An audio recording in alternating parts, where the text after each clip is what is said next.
allow the two It's okay. It's okay. Off your mind. It's okay. Off your mind. Chai! Now wow, people wey suppose talk truth to power don't off mic.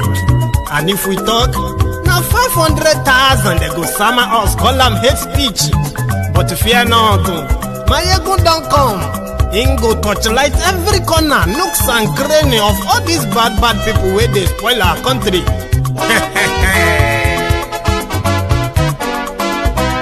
So my people make we laugh, yo. My ego don't come, yo. My people make we shout, yo. My ego don't come, yo. My ego don't come, man of the masses, yo. My ego don't come, yo. My ego politico, my ego don't come, yo. This one not the off in mind, my ego don't come, yo. Can in the touchlight every corner, my ego don't come, yo.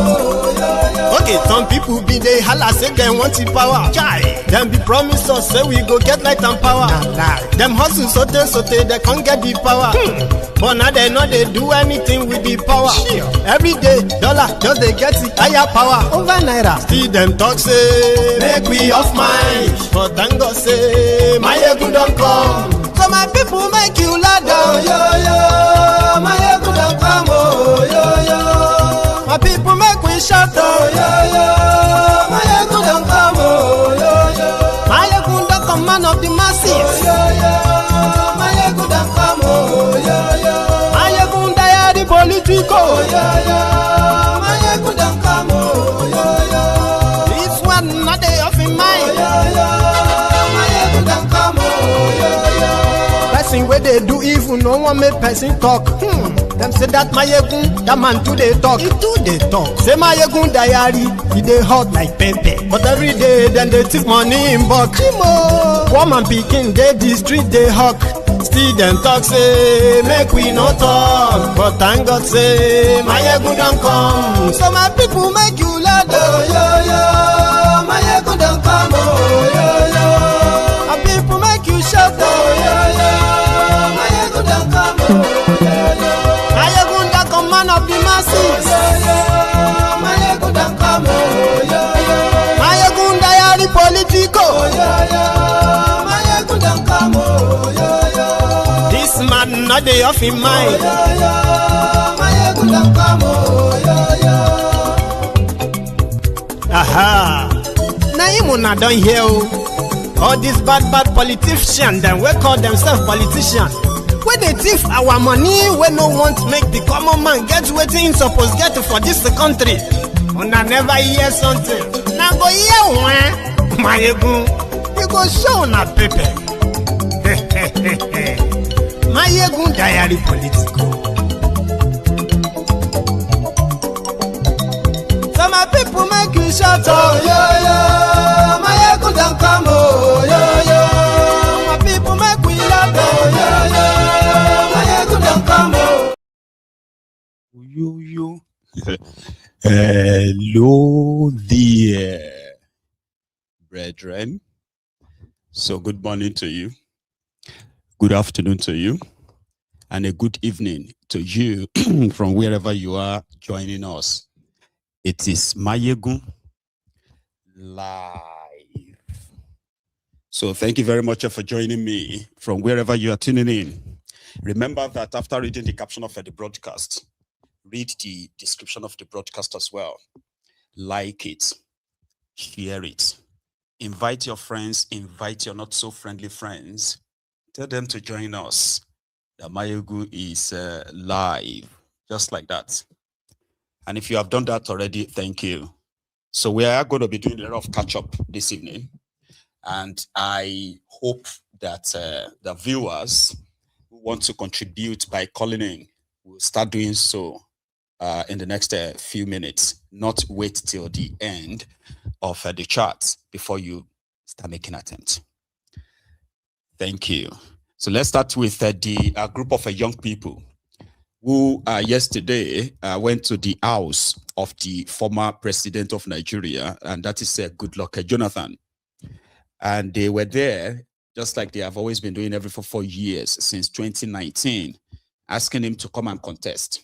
That they were sorry that they conspired with the APC to get rid of him at the time.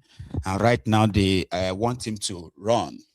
So the encounter also saw the man himself came out to address them. And they said, well, you know, presidential election or presidential contest is not like a game. And since it is not just a game, it would need to start consulting, sounding like, oh yeah, I wouldn't mind to run. So we're going to touch that. Then there is another group of non-entities that just sprout out from somewhere or from nowhere to announce the dissolution of the obedient movement and the dismissal of Peter Obi. That was yesterday. And many other stories that we're going to touch this evening as time permits. So thank you so much for joining me. Let's start with the young people that were at Goodluck Jonathan's house asking him to come and contest for 2027 and their reasons.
For the 2027 presidential election to save Nigeria from the impending collapse.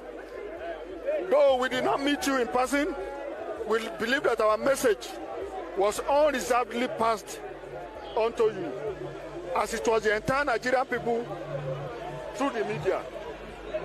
Since then, Your Excellency, we have had little information as to whether you have yielded to our clarion call, as you have not yet, within our knowledge, picked a nomination form for the presidential contest in any registered political party. Because of our genuine fear of a possible collapse of Nigeria as peace and unity is now gradually eluding all of us, we decided to march on your office today again, hoping you will step out to receive us and make a statement that will gladden our hearts and the entire nation. We are asking you to hear our cries and contest the 2027 presidential election. The mammoth crowd that came with us here today is a fragment of our supporters nationwide. Your Excellency, we have over 10 million supporters nationwide, members of this coalition. We are 10 million. And then we represent every tribe, every political party and tongue. We, young, old girls and boys, men and women, are all here crying for your voice to say yes to our request. We are asking you, sir, to kindly make a commitment to run for the 2027 presidential election. Secondly, we want you to immediately pick a nomination, a presidential nomination form of any party of your choice to contest the election. We pledge to join you in any party of your choice and to relay millions of Nigeria nationwide for you. Your Excellency, this contest for 2027 presidential elections, contest the 2027 presidential elections and give us the opportunity to vote for you once again. We are sure of over 10 million votes coming from this group across the country. Nuisance Lele. Nuisance Lele. It's funny, right? I mean, in a democracy, right, they have the chance or the right to vote and be voted for, choose whoever they want and all that. But that one is like fury taken to next level, so to say. So Jonathan is in PDP. You just have no idea which of the PDPs, Wike's or Makinde, Makinde, we don't know. So other group went to run their own press release. This was after this meeting, okay? But here is what he told these ones who went to his house. Bahawa. Jonathan. From Nigerians. My children, my brothers, and my sisters. First and foremost, let me welcome you to my office in Abuja here. And thank you for showing interest in your country. If you have no interest in the country, you will not bother to be here. So I can say that you are showing signs of being patriotic Nigerians. And I will encourage you to continue to be patriotic in the country. It's only patriotic citizens that build their nations. Unpatriotic citizens will destroy their nation, take the money to anywhere to enjoy their life. So you must be patriotic. And things are very, very clear. The key thing we need in this country is peace. So as young people, because most of you here, more than 80% of you are very young people. I don't even know how old some of you were when I was the president. But the key thing is peace in this country, and you will continue to advocate for that. And you continue to advocate for peaceful and credible elections in the country. Because if we don't have peaceful and credible elections, most good citizens will not want to bother to get involved in politics. And as youth, will continue to advocate for that. It's very dear to us, peaceful elections. And indeed, you, as young people, must continue to be fully involved in the electoral processes, especially your right to vote. I've observed elections in about 14 or more African countries. Some have been there 2 times. And even Southeast Asia. Nigeria have the lowest turnout of elections in every election cycle. We have the highest voters apathy. And it shows that people are not even interested in their elections. We have the worst, the least. I've never been to a country that has the low numbers we have, in terms of percentage of voters. I think INEC need to do something about it, need to study it, get consultants to look at it, and what is the cause, and do something.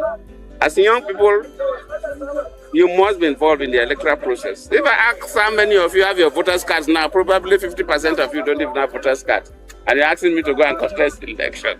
So you must be patriotic, you must participate in the electoral process. Yes, you have asked me to come and contest the next elections. Presidential race is not a computer game. But I've heard you, and I'll consult widely. But the most important thing is in Nigeria, that the young people will have hope. In Nigeria, that will plan for our grandchildren. These countries, people travel abroad to go and enjoy. These things don't happen overnight. Leaders after leaders plan for the grandchildren and build their country. So every year you see things being added and added until they are in this kind of semi-paradise world they enjoy. The jackpot syndrome in Nigeria has to stop. The highest level of disdain shown to Nigerian. The Japa syndrome must stop. So the guy knows that those guys are just fooling around, okay? And it is typical of, you know, those political jobbers in Nigeria. They are always very much available, by the way. Always very much available. So it will consult widely, but at least they should, first of all, show interest in their politics. And we all know that the trust in the system has been so eroded. So this other group now said, wait, Peter Obi is a good candidate, but the person they want to come and rescue them from Nigeria, rescue them from a collapsing Nigeria, to come and rescue Nigeria from collapsing, is Jonathan, in their own presser the same day. We are not saying Peter Obi is a good candidate, but we know what Jonathan did in Bayelsa during his days as governor. We know what he did as president. Goodluck Jonathan has been tested, and we trust him. Yes, sir. We trust Goodluck Jonathan. Yes, sir. They have been tested and trusted, so we don't want to make mistakes. That's why we're going for Jonathan. Yeah. Peter Obi is a good candidate, but Jonathan is the best candidate at the moment. We will go haywire. Nigerian youth will go haywire to ensure that Goodluck Jonathan contests. He doesn't own himself. We Nigerian youth own him. He's our father, and he must contest. Goodluck Jonathan, you must contest. Yes. Goodluck Jonathan, you must contest. Concerning the level of insecurity in the country, hardship, fuel pump price, and others that has affected Nigerians. Following this level of hardship, we Nigerian youths have seen enough, and today we are calling on Nigerians. We are calling on every woman in Nigeria to please join us in the call of calling our former president, President Goodluck Jonathan, to come and salvage Nigeria from this hardship by running for presidency. Because we believe that Goodluck Jonathan regime, his administration, was far better than what we are seeing today in Nigeria. Fuel pump price, very high. Food, very expensive. Everything that has to do with the economy is affecting Nigerians adversely. So today we are calling on Nigerians to please join us in the call that Goodluck Jonathan must, as a matter of national urgency, must come out and run for the 2027 presidency so that Nigerians will have a breath of fresh air. Please, our dear leader, Goodluck Jonathan, wherever you are hearing us from, Nigerian youth are crying. We are beckoning on you to please come and salvage this country. You have to come on a rescue mission to help Nigerians breathe. We are no longer breathing, we are dying in this country. Insecurity has taken the center stage in this country. No food, no water, no lights. For the past 3 years, we were promised constant electricity. We have not seen even 1/4 of it. So we are calling on Goodluck Jonathan, the former president of Nigeria, to please come and salvage the situation of this country, because we believe that he has what it takes to make Nigeria have a national rebirth. Please, Nigerians, join us in this call. Goodluck Jonathan must contest the 2027 election. If he fails to contest, we are going to declare him persona non grata in the country. We are not saying you know, so they said they are speaking on your behalf. They are very serious. They want Jonathan to come and save them from Tinubu. And if he failed to, they are going to declare him persona non grata. That is somebody who is declared unwanted, so to say. Right? She would add this to add to it. Anyway, like, many are calling them deluded. They are so deluded enough that they don't have what is called self-awareness. Others are like, no, come on, don't be daft. These guys are not random. All these things, when their election time is like upon them, right? They are not random. They're not just happening. They are part of the factors that will eventually shape your upcoming charade, so to say. So Sowore insisted that, listen, none of them is good, except the IAC. That's one. Jonathan is not different from Tinubu. Tinubu is not different from Atiku. Atiku is not different from Obi or Kwakwaso. We are the ones who are different. Yes. And that is the idea that they are afraid of in all this struggle that you are seeing. If any one of them was in power, I would still be here. Because they can't tolerate progressive ideas that can liberate the country. The best choice is standing in front of you. I cannot be recommending people who failed you and you call them to say a better choice. No. Of course, the reason we are doing this, the reason we are in court is because we are better than the rest of them. But they want to make sure you don't get the best. So it's the same position I maintain day in, day out in these conversations that we have here. And we are lucky that we are making history together. So always keep everything I said to you on record, fully. That the reason this is so important to us is that there's a country to be liberated. And we'll make sure that we do it. And you've seen there's nothing I told you here will happen to the political class that has not happened. Including parties, coalitions that are forming and coalitions that are falling apart, and new parties that are emerging as politicians get more and more desperate. The problem that people haven't gotten yet is that most of them are just distracting you away from the real solution to the problem. And one of their strategies is to keep us tied down in court. You have seen it now. What I've been telling you, that their plan from day one, when they dreamt of this thing, was that since his passport, when he gets it back, lock him up, prevent him from contesting. We're going to get to that one. So we are still very much on surprise groups that are also getting the media attention that ordinarily you would never have expected that class of group of people to get. I am talking about the mainstream media, primetime, interview access.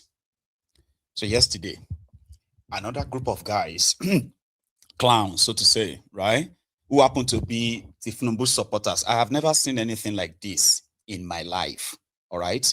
But every day, things happens that you just be like, if you think you've seen enough, wait till tomorrow or wait till the day after and all that. A guy known to be a very much outspoken Tinubu supporter on social media with all the digital footprint everywhere decided to call a press conference and said they are rebranding Obedient Movement. One of the things that a lot of people who understand call loose politics. I don't know how old you are watching me right now, okay? But those who are in their in their 40s, they probably will know better what I'm telling you right now. Tinubu believed that whatever money cannot do, more money will do it. Do you understand what that concept? If he wants you, right, for a particular role, like, you're just like a stumbling block, they will buy you. If they can't buy you, they will break the organization that you are headed, like the one you are leading. They will create a faction. That faction is not because they wanted to use anything of it. It's just to make caricature of your entire organization, to now make it look like relevant. So you get. And they do that all the time. Even NLC that Kolu met, NLC is like divided. TUC divided. Other group divided. If he can't have his way, they will create a faction. But this one is the most stupid of their other kind of like idea like that, okay? It's the most, is there a word like a stupidest? This must be it. You know what I mean? This group of guys came together, they said they were the original owner of Obedient Group, Obedient Movement. And Peter Obi, as well as others, came to hijack it from them. So now they are rebranding and they are sacking Peter Obi and others, like they are dismissing them from Obedient Movement. So they rebranded, this Obi, Peter Obi, OBI, right? Then they added the DIENT, which is the obedient, not the proper spelling of obedient, right? So that's the obedient movement. Now, these guys came and they said they are rebranding it to the proper spelling of OBEDIENT. Together now, like obedient. Not like obedient, you know what I mean? And they have dismissed Peter Obi. These are guys who are never part of anything obedient movement at all. Oh. Their digital footprint says they are APC. Oh, Baba, they had all the audacity to call a press conference that the Nigerian media is now hosting them to come and explain to them what they meant. Like, you know what I mean? They are now appearing on Nigerian TV. Yeah. After this video.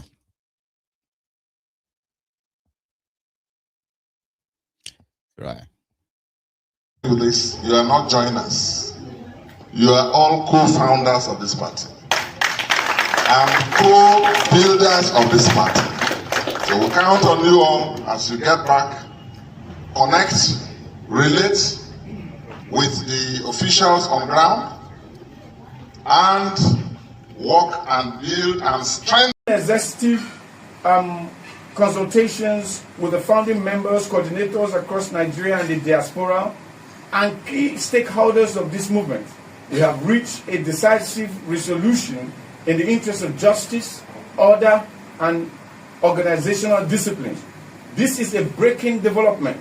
Effective immediately, the obedient movement worldwide under its new structured leadership hereby announce the dissolution of all previously constituted leadership structures that emerged outside the authority of the founding framework of this movement.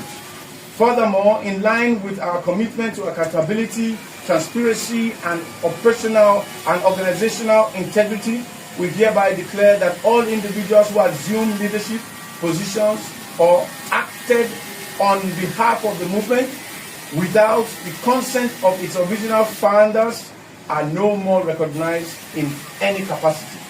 In this regard, the movement formally withdraws recognition and membership status from the following individuals. Meaning that they are all expelled and remain expelled from the movement as leaders and members respectively. And number one on the list is the former Labour Party presidential candidate, Mr. Peter Obi, and Alhaji Yunus Atanko, who is holding sway right now. We come to online, come to press conference, and everything should be in charge. And we called on all members across the 774 local government areas in Nigeria after the 2023 elections.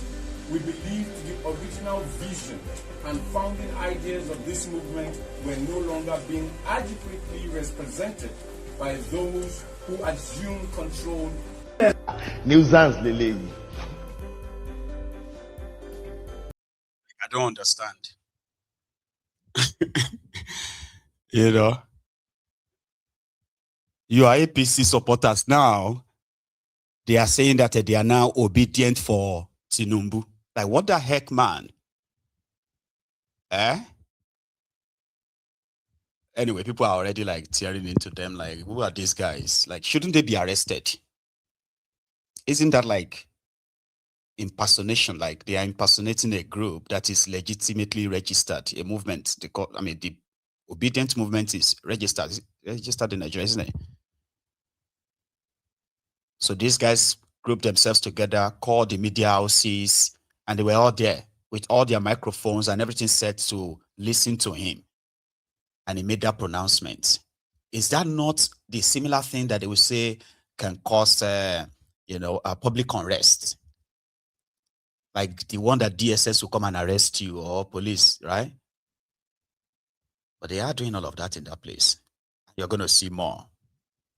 You're going to see more of that. It is the political season, they say. Their political season. And yes, the PDP are already, or let me say the PDP of Makinde Turaki, they themselves are already kind of like meeting with Jonathan. If Peter Obi is no longer available, then maybe Jonathan will.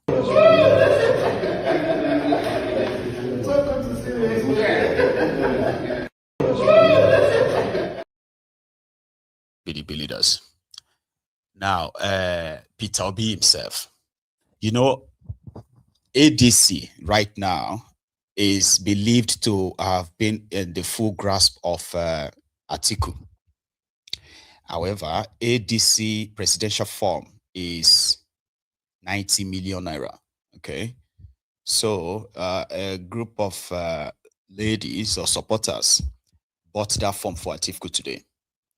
Then some people were joking because yesterday, right, when the ADC made the announcement, they've made the announcement like about 3 days now. Okay, so yesterday, the Obi and his own entourage, they were in Niger State, Suleja, I think, and then a part of Abuja, which happened today. Okay, so when the ADC announced that their ticket will be 90 million naira, I'm like, opposition party, you should not even like charge for any of these forms. Let people pick them up, run for office, and you support them and all that, right? But 90 million. So others were saying this is why Peter Obi not staying in their ADC could actually be a very good idea, because they couldn't imagine the world where Peter Obi is going to pay 90 million naira for a party form just to run for office, right? I mean, people were saying that, not me. So while they were at it, Peter Obi and his own media guys, they decided to update what he's been doing. He was in Niger State, sharing money to all these institutions as he's been doing, like donating money and all that. So his own supporters, the obedient, they were all over it, and they were like, instead for Obi to give 90 million for a party form, right? He would rather share that money to all these nursing schools across Nigeria. And similar, that's what he was probably like really doing. Yeah.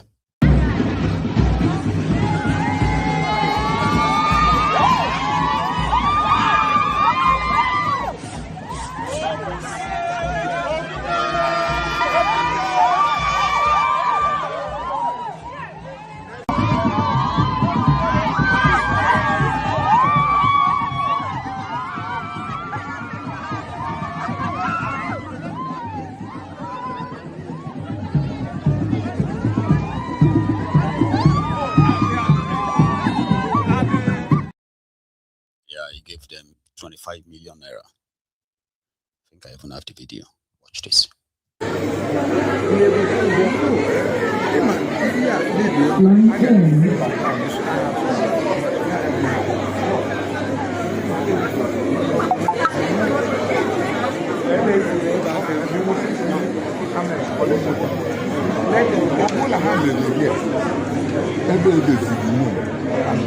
So that the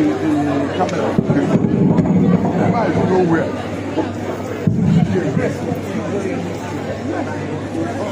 You want us to get here? Okay. Students, move back now. Move back. We'll catch the environment. No, once we use here to get the picture, but we need them to go back. I will find you back.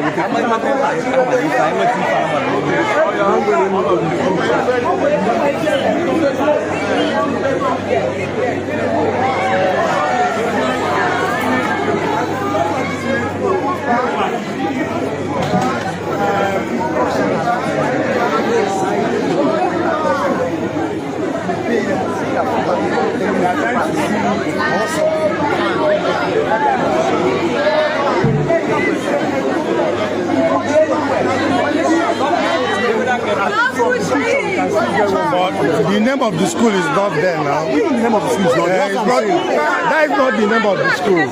He just said administrative quarter, not the name of the school. So bring it back here. That's the name of the name. That's not the name of the school. Look up. Yeah. I know. Wait, just wait.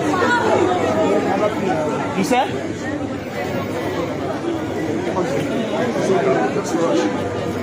Your Excellency, Mr. Peter Obi, former governor of Great Anambra State and the most popular presidential candidate in Nigeria's history.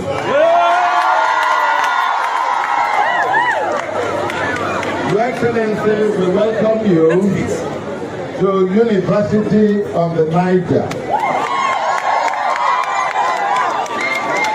This is the main campus of the University on the Niger, Omoyele, Anambra State. We cannot thank you enough for your commitment to academic excellence. You've been on our campus a couple of times, virtually every year since the inception of this university, but mostly at the Yeru campus. Today we welcome you to the main campus of the University on the Niger. We are most grateful to you for all that you have done to move us forward.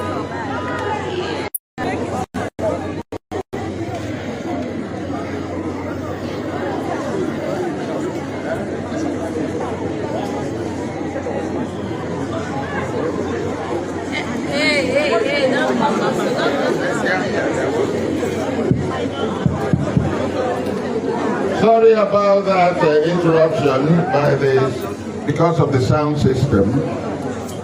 We welcome you, Your Excellency.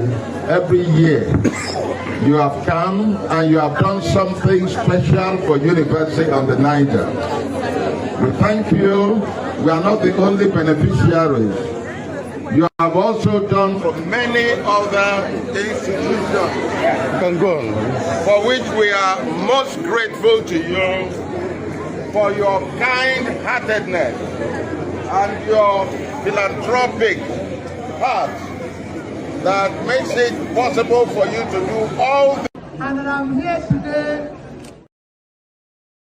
Oh, I should have left that too. That's where he announced the 25 million. Then he went on to Abuja to give another 10 million naira to another school. Thank you enough for what you're doing here.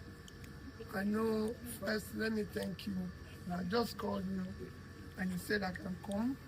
I know how busy it is for you, but I have been trying to come since February, and today I'm opportune just to thank you for the great work you do and to continue to support you by presenting my own little support of 10 million naira to continue the great work you're doing for humanity.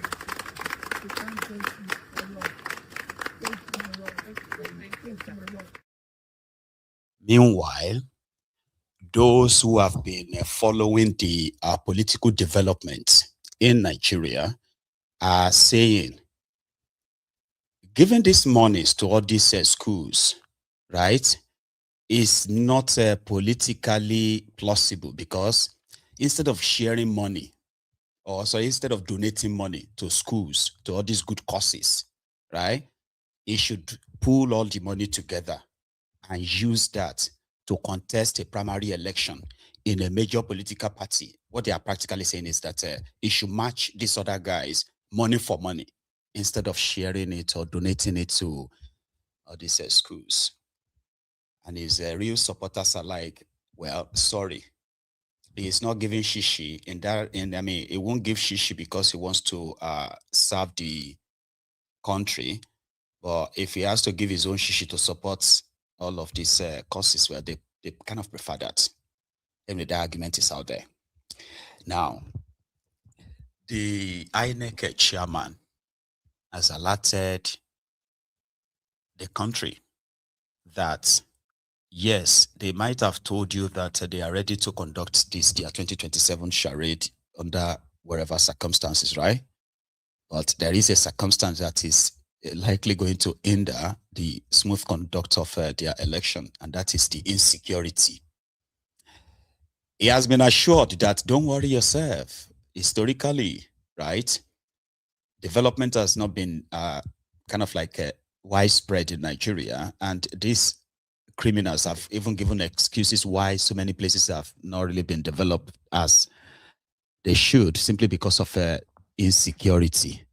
But trust me, when their election date is fixed, the areas in Nigeria that have, that are really not motorable, that have been cut off from civilization, that street lights, medical centers, good roads or schools have not been built, or like will never be built there, right? Because development can't get there because it's too just much.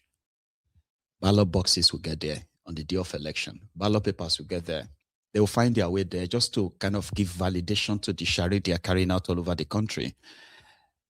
It's crazy, all right? So, but INEC chairman is telling them that, hey, insecurity is a concern, and it should be. The scale of insecurity across the various parts of Nigeria presents a threat to the conduct of the fair election. Essential that we carry out thorough security risk analysis ahead of the election. This will help us identify potential flashpoints and deploy appropriate strategies to mitigate risks, thereby safeguarding voters, electoral officials, and the integrity of the electoral process. Take it state, for instance, we normally have our readiness assessment. And the process have 3 major zones, have the green zone, have the amber zone, then have the already empty. So that's very, very crucial. Recognize the vital role of the Nigerian police, role that should play in maintaining law and order, to lead security agencies on elections, etc. And we pledge our full cooperation in coordinating security. Our collective commitment to intelligence, sharing, strategic planning, and community engagement will be instrumental, creating an conducive environment to credible elections and ensuring the protection of structure, health, for, during, and after the elections. Our journey towards democratic consolidation must move from the notion that election and security are parallel tracks. They are, in fact, 2 sides of the same coins of national stability. While the Constitution of the Federal Republic of Nigeria, Electoral Act 2026 and INEC regulations provide blah blah blah blah blah blah. So we have heard that. We have heard many of such speeches before anyway, so we know where it's all ended, and we know where this is headed to. Okay. Right.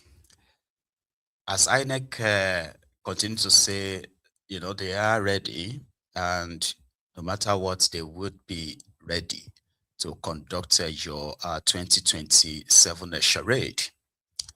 Almost every opposition political party in Nigeria is battling with different kind of internal crises. Some of them have blown to this national kind of like a scale, like that of a PDP, and of course this that of the ADC.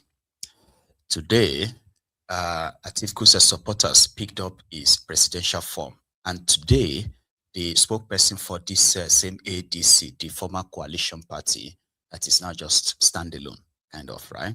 So they said they have been hinted that there is a perfected plan to use the judiciary to end this whole thing before the election even comes at all. That means there is a judgment expected to put a spanner in their wheel again.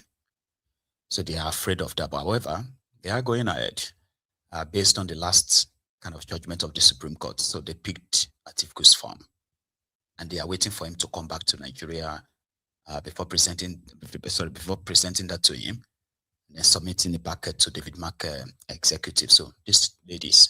Let's go.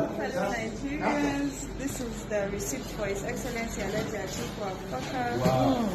We're taking it now to purchase his form. Yes. By Sunday, he should land into the country. We can't see the other one. Monday, we're going to his residence to present his form for him. Congratulations, Your Excellency Alhaji Atiku Abubakar, the incoming president. 2027, inshallah. Atiku is coming. Atiku is coming. Oh, yes. Atiku is coming. Yes. Arise. Arise. 50 million naira. Just like that.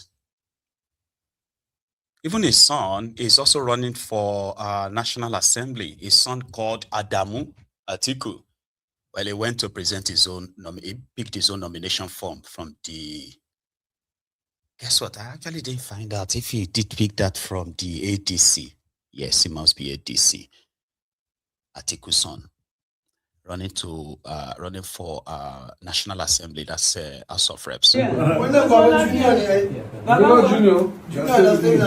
it's okay. Yeah, this is that. It's okay. Junior. It's okay.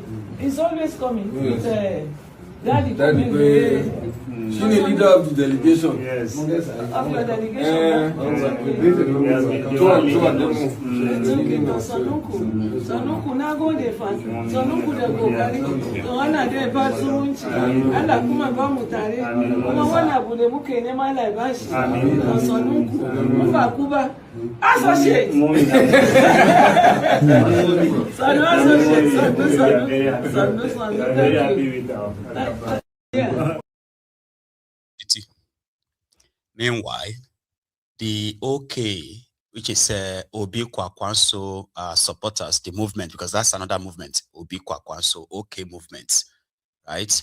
They have launched their own first diaspora, that is diaspora is better, first diaspora office, where they intend to connect with other diasporans in mobilizing for this OK. Obi Kwakwanso. This one is in Australia, by the way.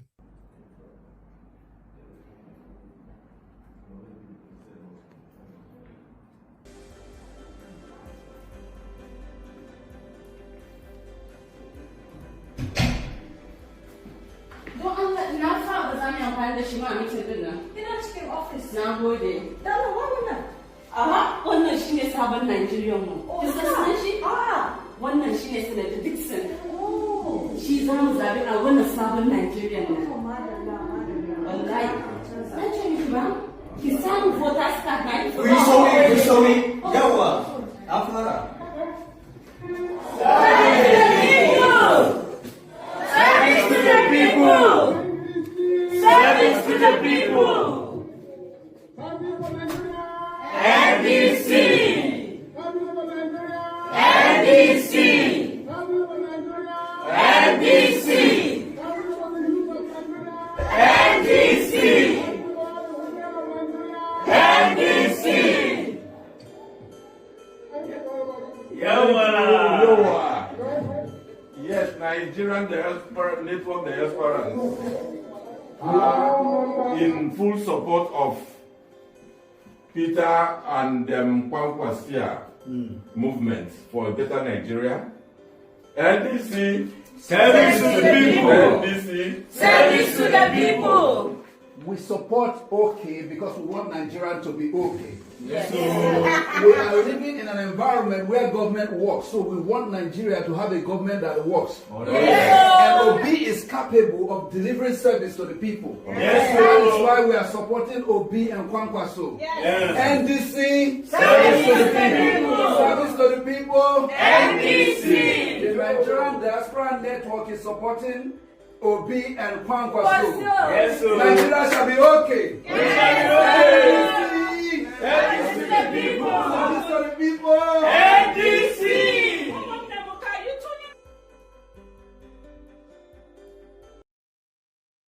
Yeah. I'm back in Nigeria. Even Natasha, Two-Face wife, has left the Opeodoyo of Edo and this APC for this their ADC, because it's like they didn't give her their ticket. I'm going to talk about that too. Here is Two Faces wife, Natasha, now in ADC, and with Dixon. This, you are not joiners. You are all co-founders of this party. NDC. I keep kind of like mixing about all those abbreviations, man. Too many political parties. ADC, NDC, PRP, APM, APN. All those funny ones, right? So it's actually NDC. This, you are not joiners. You are all co-founders of this party and co-builders of this party. So we count on you all as you get back, connect, relate with the officials on ground, and work and build and strengthen all the structures of the party. Play your roles as leaders and stakeholders at all levels. Work, local government, state, and even community and unit levels. Get a hold of our constitution, familiarize yourselves with the ideals of our party. NDC is an ideological party. It's not a party that will play politics as they used to do. We play principled politics, playing by the rules, respecting the processes of the party and the laws of Nigeria, promote propriety of political conduct, encourage and support one another, okay? And not do anything that will breed instability in our party. With the faces we have seen from Edo alone, there's no doubt that the APC in that state is collapsing. Yes. It has started. It has started to collapse. And when you get back to Edo, join the team that is there and mop up everybody. From APC, from PDP, before, I don't know what is left of it. It used to be my party, great party in those days, but then not anymore. And also the ADC, and the Labour Party. All parties, move all of them up. This party is open for all Nigerians. This party is for all Nigerians. All those who believe in our salvation mission should come on board. So I thank you all for coming. From Gombe State, Your Excellency, we are delighted in receiving you today. This is a prelude to the formal reception that will be given to you when you connect with your people in Gombe. I'll ask the national... Because it is the Obi's influence, and you downplay it. If you downplay them, you may be doing so at your own political peril. And we have had people who did that before anyway. So yeah, Dixon is now the national leader of the team that is coming to rescue. All of them are coming to rescue from Kolu. And even though Okweodoyo promised 2.5 million votes, that's the promise he made to Kolu, right? It seemed that he can only do that if Peter Obi is not on the ballot. That's going to be a problem. This is the minority leader of the Edo State House of Assembly, when he himself decided to go to this NDC. I started doubting myself. I was asking, is it that wrong is now the new right? Is it that it is not possible to stand for what you know is right and be vindicated? Because I was being mocked to our face, myself and my dear Natasha here. They will tell us that you are going to be partyless. And it was almost becoming so, because in our very presence, the PDP was decapitated. We were thinking about moving to a new party that has just been formed. We were sharing notes. How do we go? Man, leader, what do we do now? what do we do now? How do we move forward? I will tell my sister, let us wait. As we say in Benin, is Yengbe or says Ebo. If we wait long enough, solution will come. This is not the time to fritter. This is not the time to be disillusioned. And before you know it, the said new party started having its own cancer. Induced though, and encouraged by institutions of state. As a lawyer that have practiced in the area of pre-election matter for several years, with with in-depth knowledge of the intricacies of pre-election matters and party politics, I knew that the destination is fatal. So we started looking out. Then one day on the television, I saw a man that my leader and mentor, disease, so I've acquired one today. He used to tell me that is the direction of Nigeria. That man, Mountain.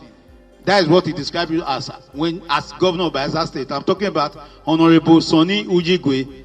More than 15 years ago, sir, when we were governor of Bayelsa State, he will point, you just got elected, he will point to you and say, you see that man?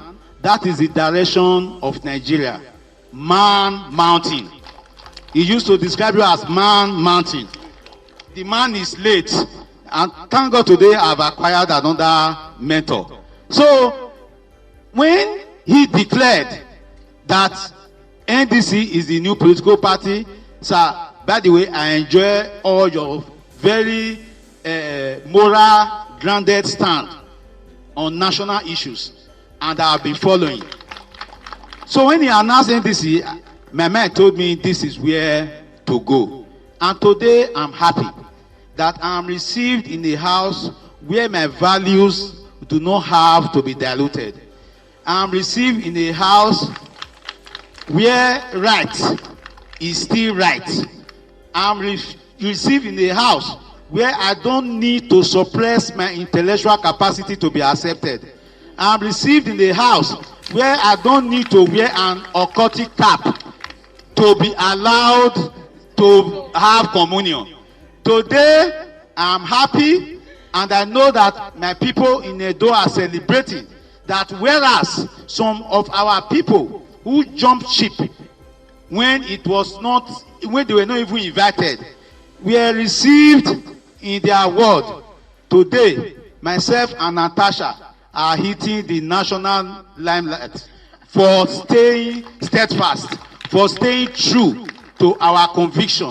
And I know that in the very near future, the real values of humanity, the real values of rectitude, the real value of growth, the real value of service to our people will through us be enacted in Nigeria. Thank you so much. Thank you very much. His name is Charity Onagbere, something, right? So, NDC, Natasha and the rest of them.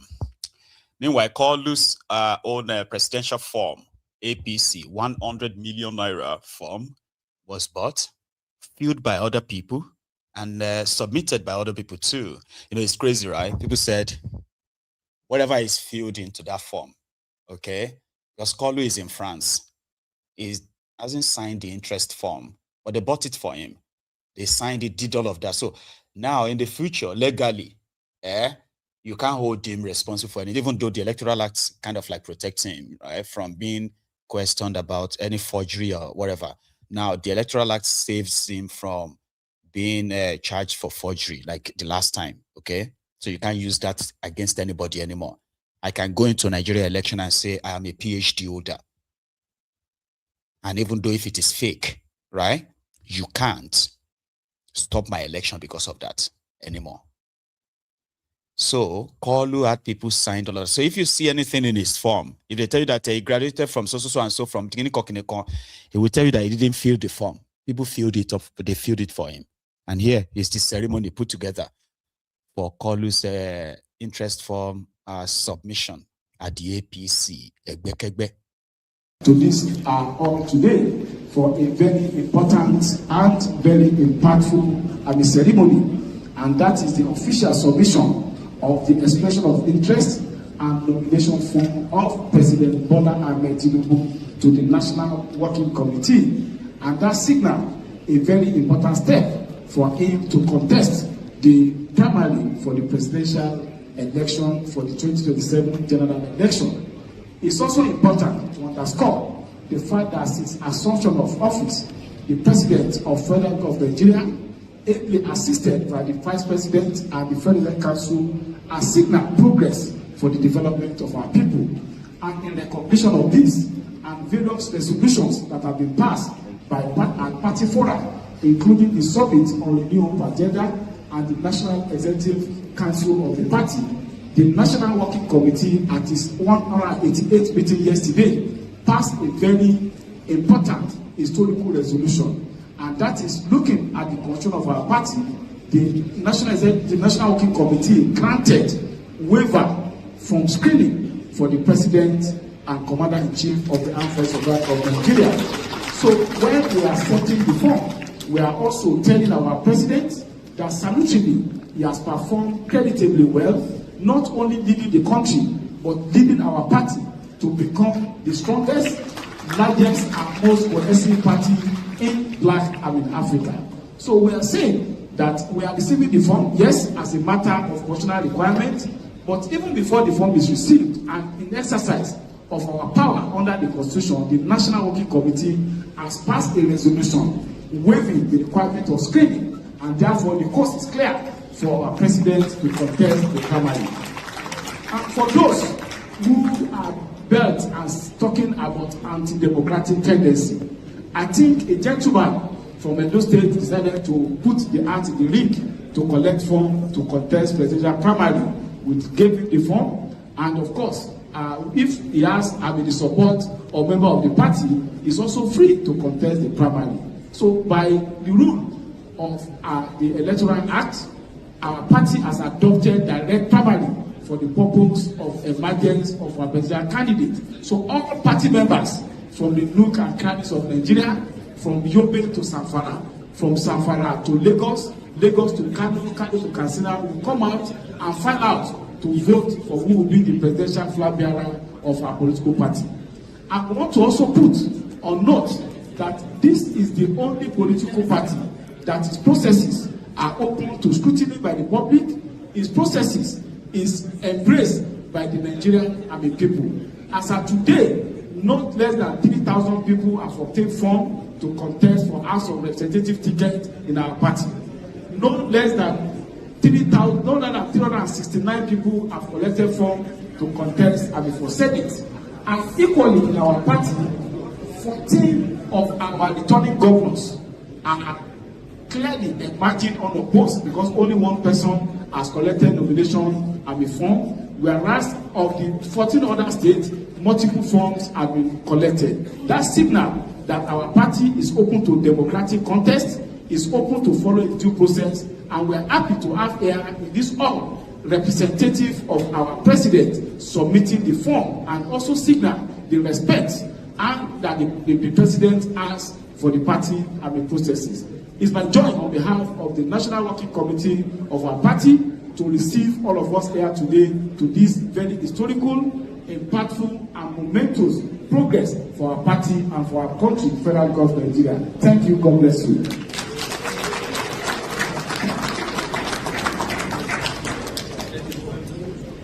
Thank you very much. Everybody go get ready. The coast is clear. Not like there is any obstacle anyway. So it looks like there was any obstacle. So the coast is clear now that the other guys, the opposition and the rest of them will have to put their act together and file out the people that are going to attempt to stop a call. Here is a group of supporters who are claimed to have been, the mobilizers for Atiku for president. And right now they've changed their mind. They are now going to be called the movement or something for Peter Obi. Like they are endorsing him, these guys. Professor Jibrin Ubale-Haya, a student of power, political science. You know, my chairman has said a lot and she have cited the reasons, the rationales behind our alignment today.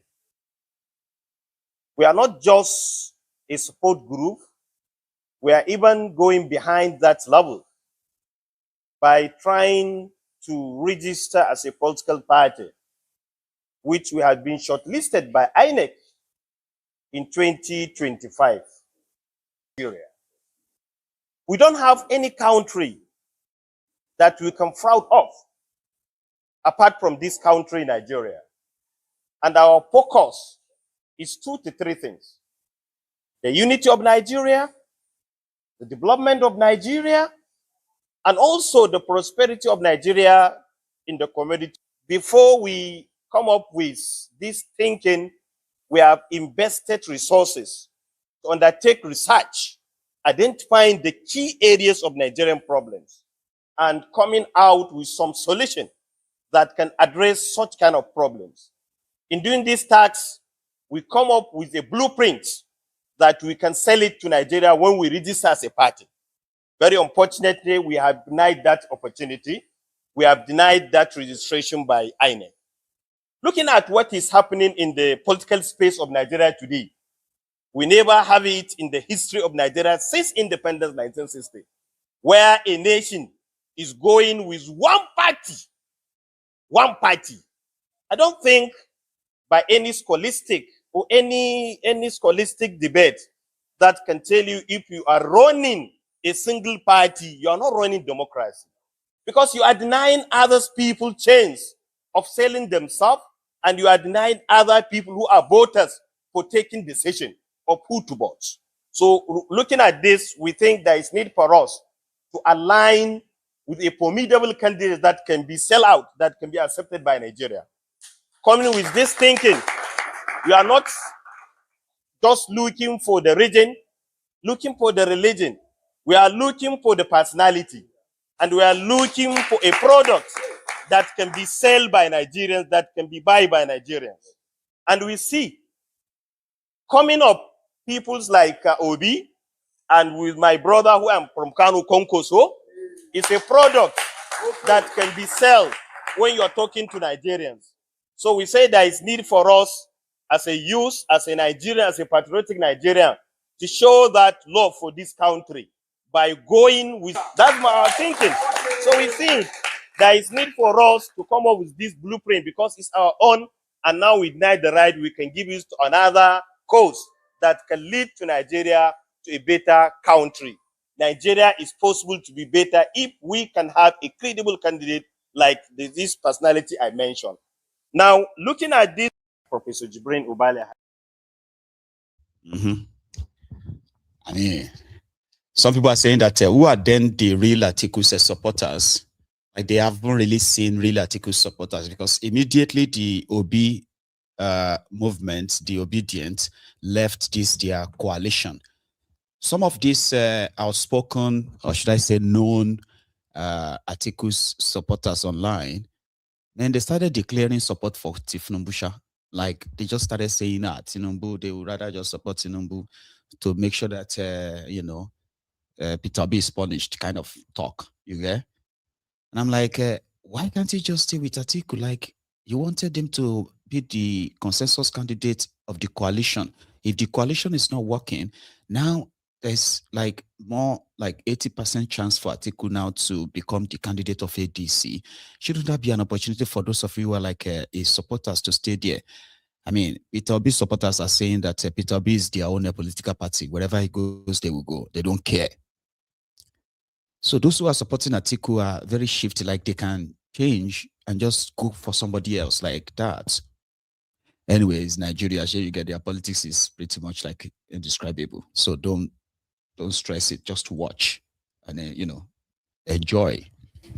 Now here is the SDP, another opposition party in Nigeria, whose former presidential candidate, Adebayo, has been very, very, very, very outspoken as well. Like he's been speaking on the state of the country. He has been like going after Kolu severally of how they've mismanaged the country, the insecurity, the economy, the corruption, the impunity, you know, the destruction of all these institutions that were supposed to make your democracy strong.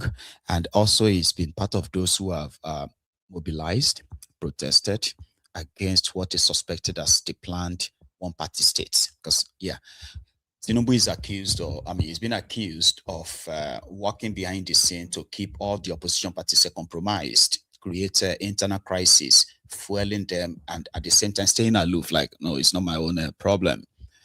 So, SDP yesterday, they were supposed to have the preparation for their own convention too, because they need to start working on how to produce their own candidates, party congresses, party primaries, and all of that stuff. So recently, their chairman, who was like removed by court, was reinstated, and they have two factions too. I don't know which of the factions that are called. Okay, I think I do. Now the guy that is so popular, that their popular chairman, I can't remember his name, right? That got reinstated just about a month or two ago. Okay, so I think it was the one coming to hold a meeting at their party secretariat until when the policemen took over the place. And it is just this drama of the police, right, being there to carry out the order of some certain group of people who somehow just have that influence, right, to get the police from the police IG to allocate them all these fierce-looking, battle-ready police officers who are going to political party secretariat just because a faction had that advantage to stop the other faction. You get what I mean? So here was the SDP secretariat in Abuja yesterday. You see, this is the present situation at the SDP National Secretariat. Former chairman, expelled chairman, suspended chairman, Shehu Musa Gaban, was at the National Secretariat with heavy security to take over the National Secretariat. This is what is currently happening, but the gate has been closed and our security, our strong men refuse to give them access, asking of their court order or any security, not just come with the security and say you want to come in. This is what is happening now, as you can see.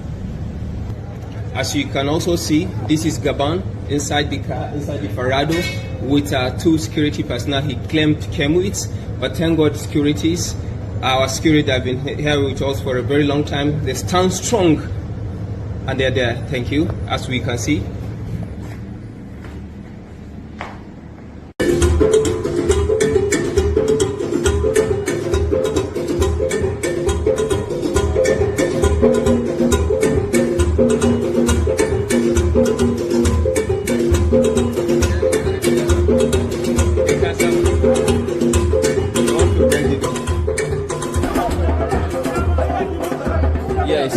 This is what they got.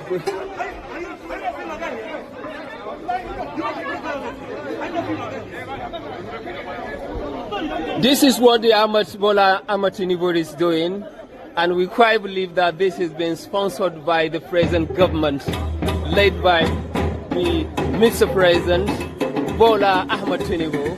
This is what they are doing. They wanted to break the door.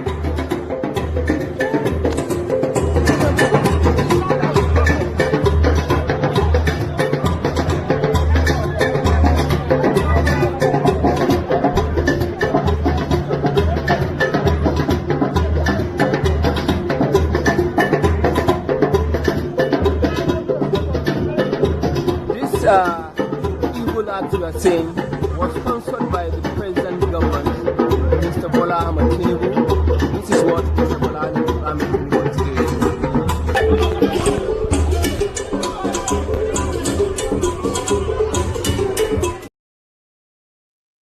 So they are all pointing their fingers at the same direction, because if parties have an internal dispute, disagreement, they also have internal dispute, kind of like resolution mechanism in political parties. So, but suddenly everybody want to be in court.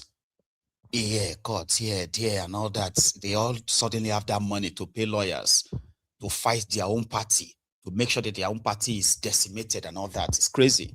And it's actually like a crazy walk, you know? So you will destroy yourselves, not me. Similarly, Omoyele Sowore, you know that Sowore fought his own battle when Wirewike and Rotifmi Amechi attempted to hijack his political party, the AAC, when they locked Sowore up that time. Now, Sowore is in court for one of his court cases, by the way, but the one that is likely, and according to him, the one he believed that Tinubu's government want to use in locking him away, is this particular one from the DSS, where Sowore said Tinubu is a criminal. You know that? Remember that hashtag Tinubu is a criminal? There is a court, they call it defamation, criminal defamation of Tinubu. DSS is charging him for that. So he's been in court. And right now, apart from the fact that they have been adjourning unnecessarily, delaying it and all that, so Sowore was in court today to tell the judge, right, that, to tell it to his face, whatever Asher job is doing or carrying out for Tinubu. So he believed that Tinubu's government wants to keep him away by convicting him of a crime of defamation and send him to jail until after the 2027 elections. That's what he believes. So when he arrived at their court today for this same case, right, they were very hostile to him. The security guys at the gate, just same thing that happened yesterday, right? And even the day before happened as well, right? So here, I'll take you to the courtroom and Sowore's submission inside that same courtroom for the same case, and then also after. So a quick reminder, if you are here with me, especially if you're watching on YouTube, okay, please take a moment. Yeah, take a moment and like this broadcast. Leave the comment section. Grab that your TV remote control, right? The remote control. Just tap it, and you're going to see that information appear on your screen, even on your TV screen. Yeah, take that remote control and use that kind of like, take it like a cursor until you get to that like and click it. Or pick up your phone and do it, okay? Like the broadcast and share it. It's a reminder. Now let's go to that courtroom. From the entrance to inside the courtroom, Sowore vs Tinubu today. Let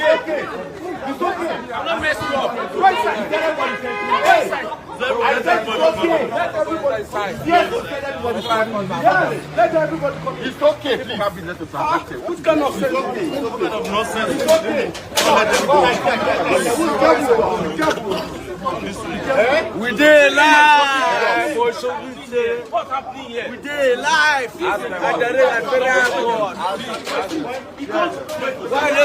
Hey, Oga, hey, stop what you are doing. Hey, hey, stop what you are doing. Can you stop this? What is all this? Hey, who gave you the mandate to do what you are doing? Oga, who gave you the mandate to do what you are doing? Stop what you are doing. This is a call.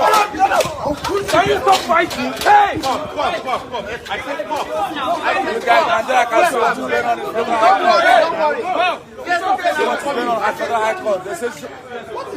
Can you stop what you are doing? Stop fighting. Hey! Don't worry. Don't do. Oga. Don't worry. See.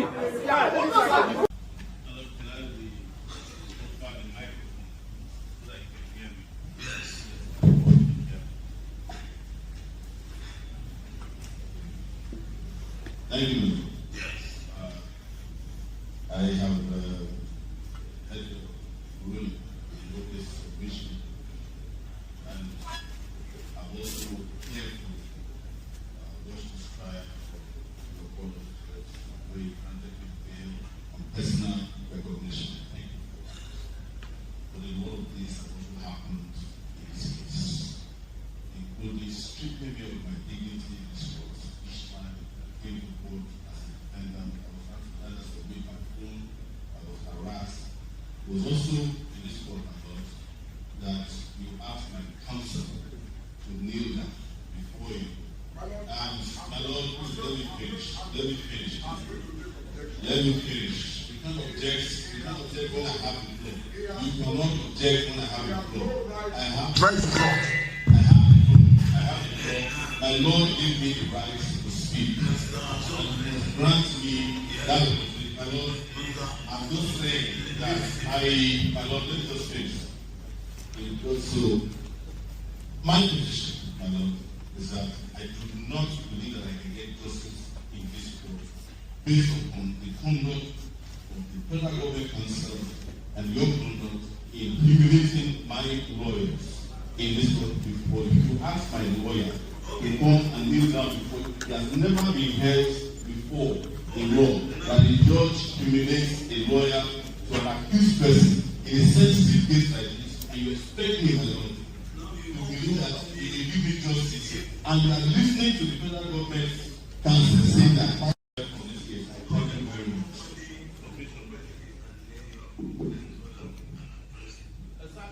That's why I want you to let us. I've made this position very, very clear. This case, with respect, is not.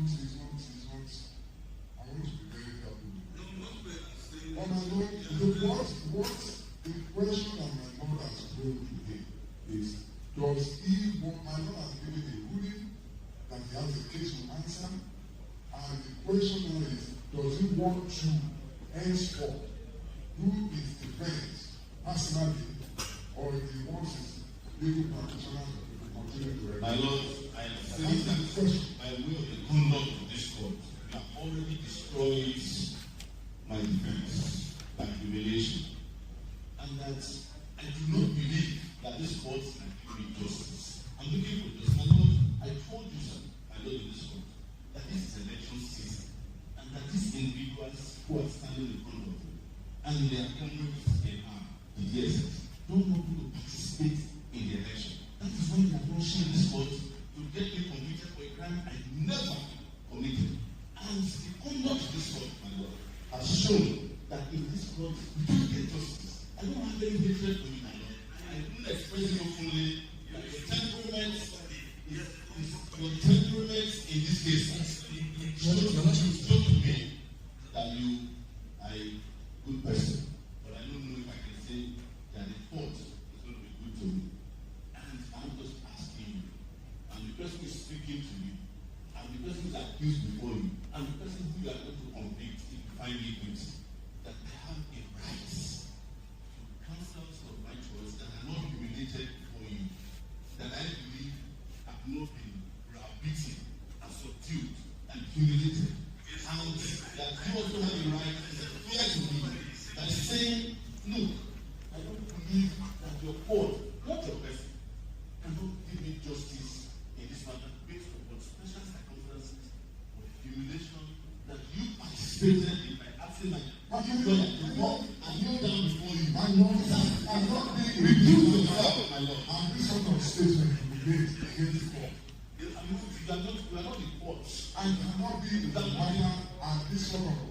Now let's see. You are not the court. Now let's see. The court has the processes for doing this. So you are not the court. You are not the court. Yes, sir. We thank you, sir. We thank my Lord for the ruling. Sorry for the poor audio and the poor video. I bet some of you actually got the message. You got most of what kind of like exchanged in that clip. I can tell you. So that was a Sowore challenging the judge that he should recuse himself. That you have shown bias so far to the point that you humiliated my own lawyer inside this courtroom. That you ordered my lawyer to kneel down in the courtroom. That already shown that you are going to be biased. And I do not have confidence in you still being in charge of this case. Moreover, this is election season. He, as a politician, as a leader of his own party, is meant to be there to be coordinating his own political party to get them ready for election. But here we are. They are just keeping him in the court to keep coming back to court and all of that. And he believes that, you know, it's all deliberate and he's never going to get any justice.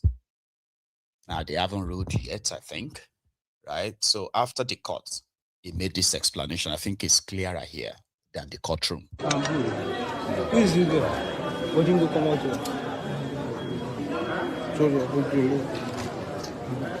We're all good, right? We're all good, right? Yeah, let's go. Okay, so tell us about what happened today in court and your reactions to the position. Well, today we came for the ruling of the judge, federal judge Umar, regarding our local submission. He made a ruling about the local submission, took some positions that we had expected he would, but we wanted to give him the opportunity to do what is just right.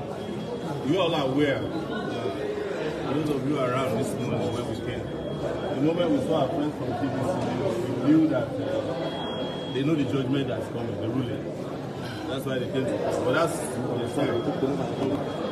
And we are already taking a position that whatever happens, we will let him know about disapproval of such conduct. So when he made his final decision and took decisions that were far-reaching in the case, even though he kept saying to us that he's not supposed to say too much, but he said too much, which gave the well-known impression of the fact that he already made up his mind.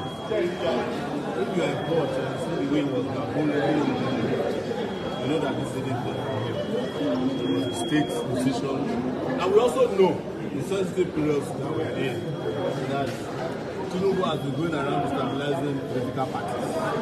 And we know he had a plan for us. Their plan, we found out last night, was to convict me of the crime so that I will not qualify to become a presidential candidate in the next election. That was his decision. And the judge showed their hand. So we decided that I should speak to the judge and indeed speak. We let the judge know that since we no longer have faith in his court, and in all fairness to him, no insult on his person, but the court has failed to discharge his duty in fair, just, and I would say faithful manner. And we decided that the judge, Justice Sima, to recuse himself from the matter and return the file to the Chief Judge of Nigeria to be reassigned somewhere else. He was caught off guard. He said he was moved in motion officially to ask him to recuse himself. And then angrily chose a date that did not mesh with ours. He said we should come back on March 19th. We already have a court case, but they are too much in a hurry because they have looked at our party election calendar. We're having our primaries towards the end of the Senate. They want to rush the judgment. The SAN whom they brought was asking me to enter defense right away. So that was what transpired in court. But the legal findings aspect of it, they have explained our Mashallah. Thank you very much. So in a nutshell, he outsmarted them as the plot was to get him convicted, rush the case in a way, the blah, the blah. It's crazy. Anyway, in Delta State, it's been a while that we heard from Bright. Remember Bright, that I usually call Bright Theo Bright, right? But he's a very good kind of like a crime reporter. Okay, he's the spokesperson for the Nigerian police in Delta State, and he usually brings detailed kind of like crimes committed by series of citizens, men, women, young, old, name it. This recent one is a crime committed by 2 women, where a young girl was put through a medical process that got her womb removed for the type of profession they wanted to use her for. And then it backfired. So when this open wound won't heal, they put her in a vehicle, they took her from Delta State, traveled to Lagos State. Then they dumped her on the roadside somewhere in Lagos. Hopefully, maybe just probably going to rotten out and then die. But the young woman found her way back to Delta State. And that is how the Delta State Police Command got the wind of what happened. The perpetrators were apprehended, and the victim was medically examined according to Bright. And indeed, it was confirmed that her womb was removed. I think Bright should share that with us. Listen to this. I am SP Bright, and this is Delta State Police Command. This should be one of the most pathetic and so, I just don't know how to qualify it, that we'll be doing today. A young girl who is aged 19 years old from, what's your local government? Okpaka. Your local government, Udu local government area of Delta State. She was approached by a friend to her daddy that they want to carry her abroad, that they want to help her travel abroad. A young girl of 19 years. That when she gets abroad, that she was going to, they will give her a job and she will be working. The kind of job they did not tell her. Only for her to get to Ivory Coast and she discovered that it was a job of prostitution. And she told them outrightly that she cannot do it. She told them she wants to go back. They said they don't have money to give her to go back. She called the auntie. The auntie said she does not have money to give her to go back. Somewhere along the line, they gave her something. She fell unconscious. She told them she was sick. They took her to a place they claimed to be an hospital there in Ivory Coast. Injected her until she lost consciousness. When she woke up, she saw that her tummy has been ripped apart. We will show you the bandage. No, she didn't know what had happened to her. The intention was that after they have finished doing what they want to do to her, she can now practice her prostitution easily. Unfortunately for them, the injury refused to heal. When they saw that the injury was not healing, they brought her to Lagos, abandoned her there in Lagos. She managed to find her way back home. That was when the matter came to us. Having asked questions, we arrested these two suspects. We took her to the hospital for medical examination, and lo and behold, the doctor examined that her womb has been removed. A girl of 19 years old. They remove her womb. These wicked people that cause themselves human traffickers, they removed her womb. Turn the camera, let them see. Don't show, just some. Take it down, let them see.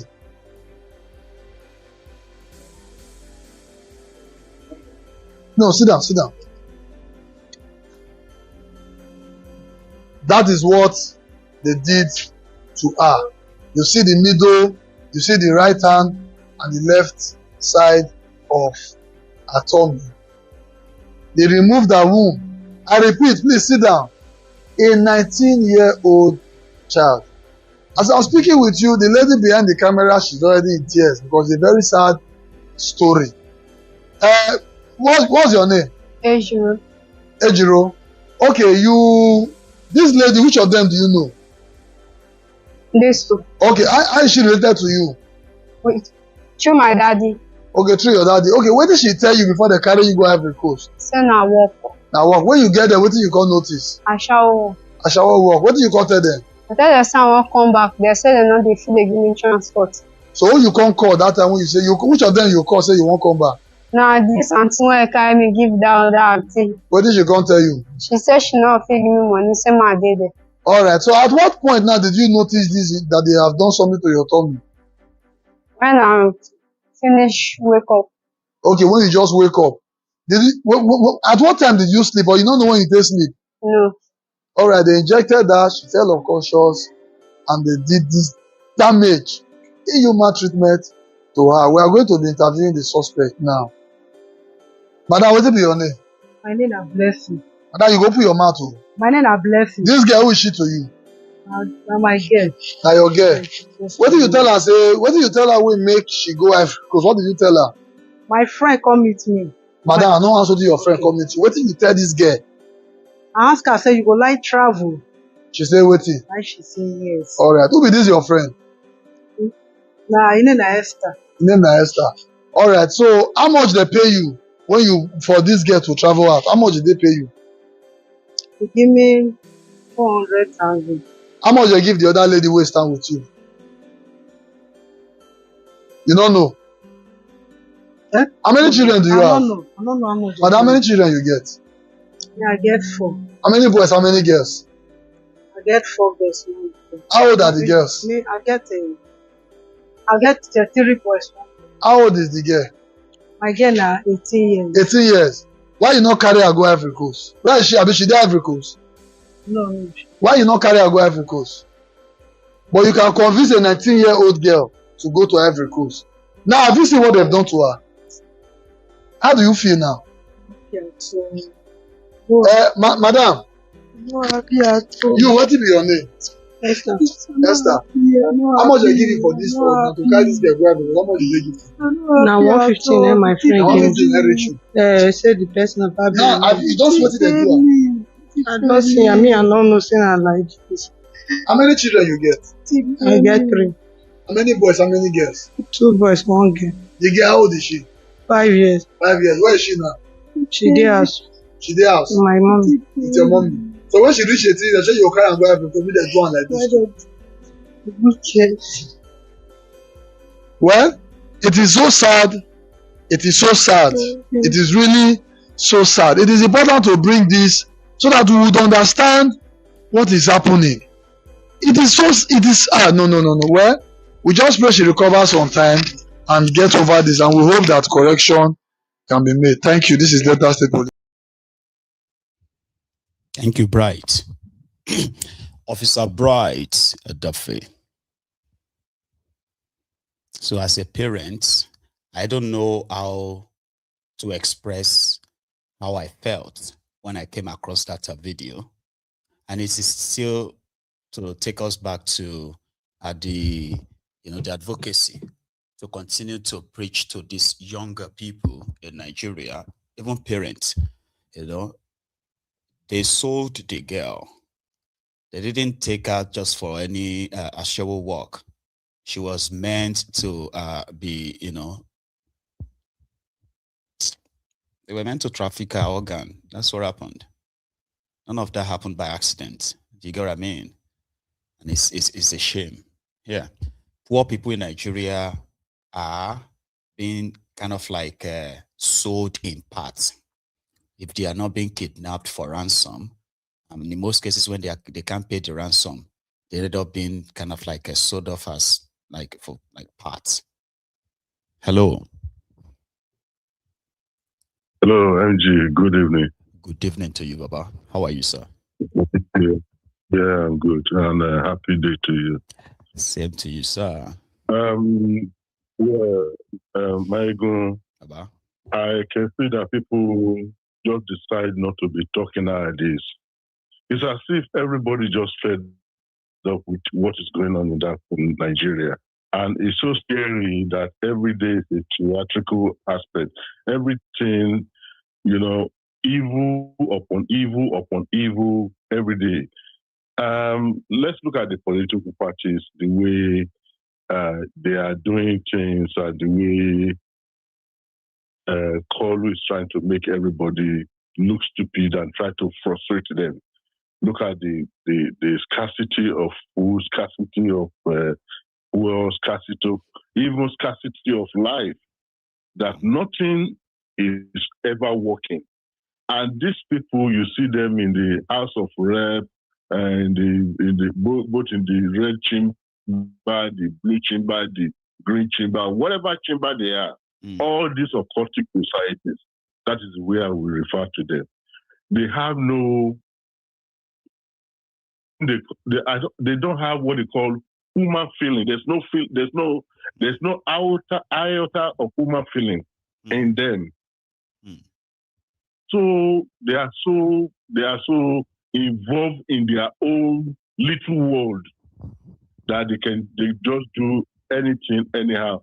And I see that it seems Nigerians, a lot of them are frustrated, they are demented, they don't even know where to go again or what to do. So whichever one that flags off, they are always there. Because look at what they did to Obi. It's not that Obi wanted to be running from here to that place, but because they just want to frustrate this man. And it's just like, okay, you want to catch me here, the man move away from there to another place, but they will not let him rest. Look at what they are doing to Sowore. Even some people, okay, look at what they are doing to Sowore at the same time. That it's just so, you know something, sir, right? Is that you see all these things happening, right? It is like the government. I'll use government now. This regime and all these kind of people in power, right? It is like they have won kind of like a lottery, because you see all these things targeting political parties to destabilize them. They are like serious crime in a real country. You get that? Like the police, they have started carrying out investigation about what's going on. Like the pattern is the same. Do you get that now? The pattern, and then the people themselves, the way they see politics, unfortunately, the way they see politics, they see it like it is, it is like a game between these people. And they forgot that it's actually our life that these guys are gambling with in the long run. Do you get me now? Like you, the people, you are supposed to be the determinant of their actions or their inactions. You're supposed to be the repercussion. You're supposed to be the punishment or the rewarder. So if they failed you, you punish them. If they did well, you reward them. But right now, people are not at the center of it at all. So to them, it's Tinubu's strategy. That means he's smarter than them, is this and that than them. And maybe it's because it's just better than them. And maybe that's a good thing. If they cannot beat him in his game, right, then maybe it's a good thing. But they have no idea that that's actually not right if there are institutions in Nigeria. Do you get what I mean? Like imagine Donald Trump funding behind the scene compromise of the Democratic Party in America. They have always been like at loggerheads. I mean, they are like at one another's throat, right? But imagine if they suddenly hear that the government of Donald Trump is funneling millions of dollars into creating factions in the Democratic Party. Do you know that there are institutions that will investigate that? That's a serious crime in America and everywhere in the world, but not in Nigeria.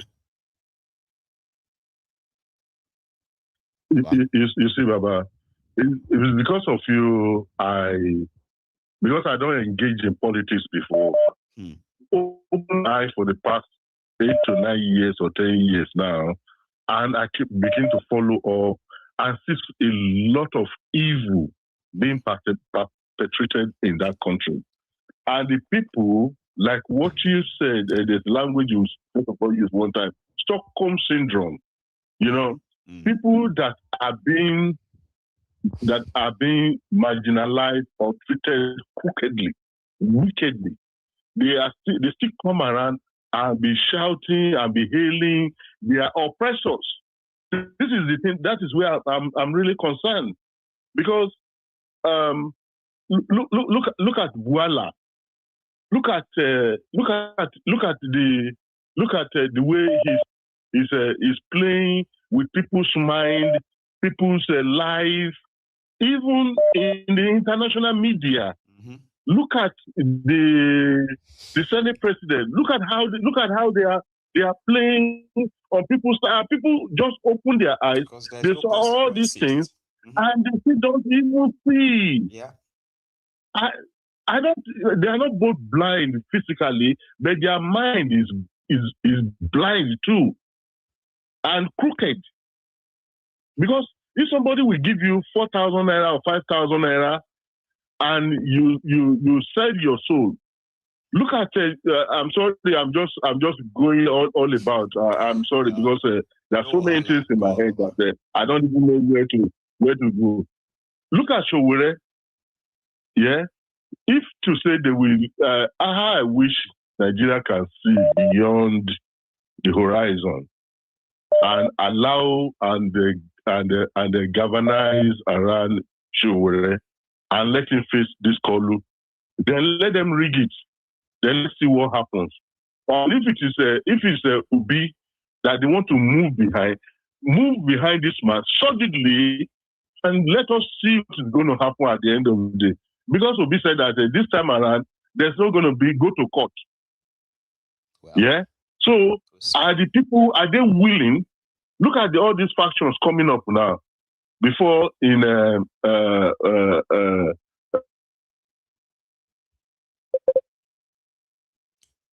Are you still there? From Labour and all this kind of from PDP to Labour. Can you hear me? Yeah, I can hear you. All right. I think so just round it up in a minute so that we can take another one because of the time, Baba. But go on. Okay, Baba. It's just the way people are being played and they allow themselves to be played, and the wickedness in that country, and the people are still, the majority of Nigerians, like what they say, 90% of us, they are mad, and I believe that. So that is just the thing, Baba. Anyway, thank you so much for this. Again, I'll take another one, but I want to advise us. It's just an advice, okay? And it's quite a good one, okay? You see, we must try not to follow this bandwagon of people that believes that these guys have majority. They don't have majority. And that is why they have to compromise institutions that could have checked them or put them to check. Do you get what I mean now? So they don't have majority. We cannot use this word, majority of Nigerians are still praising them. Majority of Nigerians are not praising them. Let's be honest with ourselves. Majority are not praising them. Yes, they have found this handful of, those they could pay, give money to, organize rallies, and they look like they are huge, but they are not. They are not. The only thing that keeps working is because they have ensured that over the years, right, they have destroyed your trust in your system. You know what I mean? They've destroyed the trust in the electoral process. They've destroyed your trust in the security agent to actually protect the interests of the people of the country. They have destroyed your trust in the judiciary, where you felt like, the justices are probably like above board. They've destroyed that. Now, majority are not interested in any of this. Since majority are not interested, the minority that are playing in it, running for offices, occupying positions, they might be looking like they are majority. No, they are not in the majority. And that is why a lot of people are saying, when the people really wakes up, that is probably going to be the end of this whole thing, or the beginning of the end of this whole thing. I have a caller. Sorry, can you hear me? Yeah, I can hear you, my good evening from here. Good evening to you, sir. Good evening. How are you? My good, you just said it all. Like, they've destroyed the trust, and now they are destroying the empathy and compassion. In fact, when they destroy this one, then they will destroy the life of every Nigerian, both unborn and the ones that are still alive now. You saw this thing they just showed this Mr. Bright. It's only a heartless person, and somebody from pit of hell can do something like that to a human being, to fellow human being. Are we from Bangladesh? People actually doing it too. It is only when cases like this become public, that's when we are all reacting like this. So every day, human traffickers, organ traffickers in Nigeria, they are making a deal. Go on. You know what? All these things will still get it back to the government. Yes. Because before, all these things we don't hear this in Nigeria. Maybe because of internet or news, but I believe it's not like this in Nigeria when when every Nigerians are busy. It is not like this. So, but what I want to say is that sometimes I see people talking about election in Nigeria. I still look at them whether they are still normal in their head, especially we that are in abroad. We are expecting things, there's a place you will be Like one time I traveled to Africa. When I got there, I was driving on a hold up. I saw a guy with a beautiful girl, and the guy was so sharp, clean. They were just walking. The guy, after he finished with his lakasara, he just fling the bottle at the middle of the road. By that time, I was like 8 years old in Europe. I came back and I was like, I feel somehow, I feel somehow. I now stopped. I said, hello, can you come, my friend? He was like, he saw me in a car, clean guy, calling him. He now turned around. Had he been somebody from Okada or working with food, call him, he would not come. I called him. I said, I now asked him, is this thing you did now, is he okay?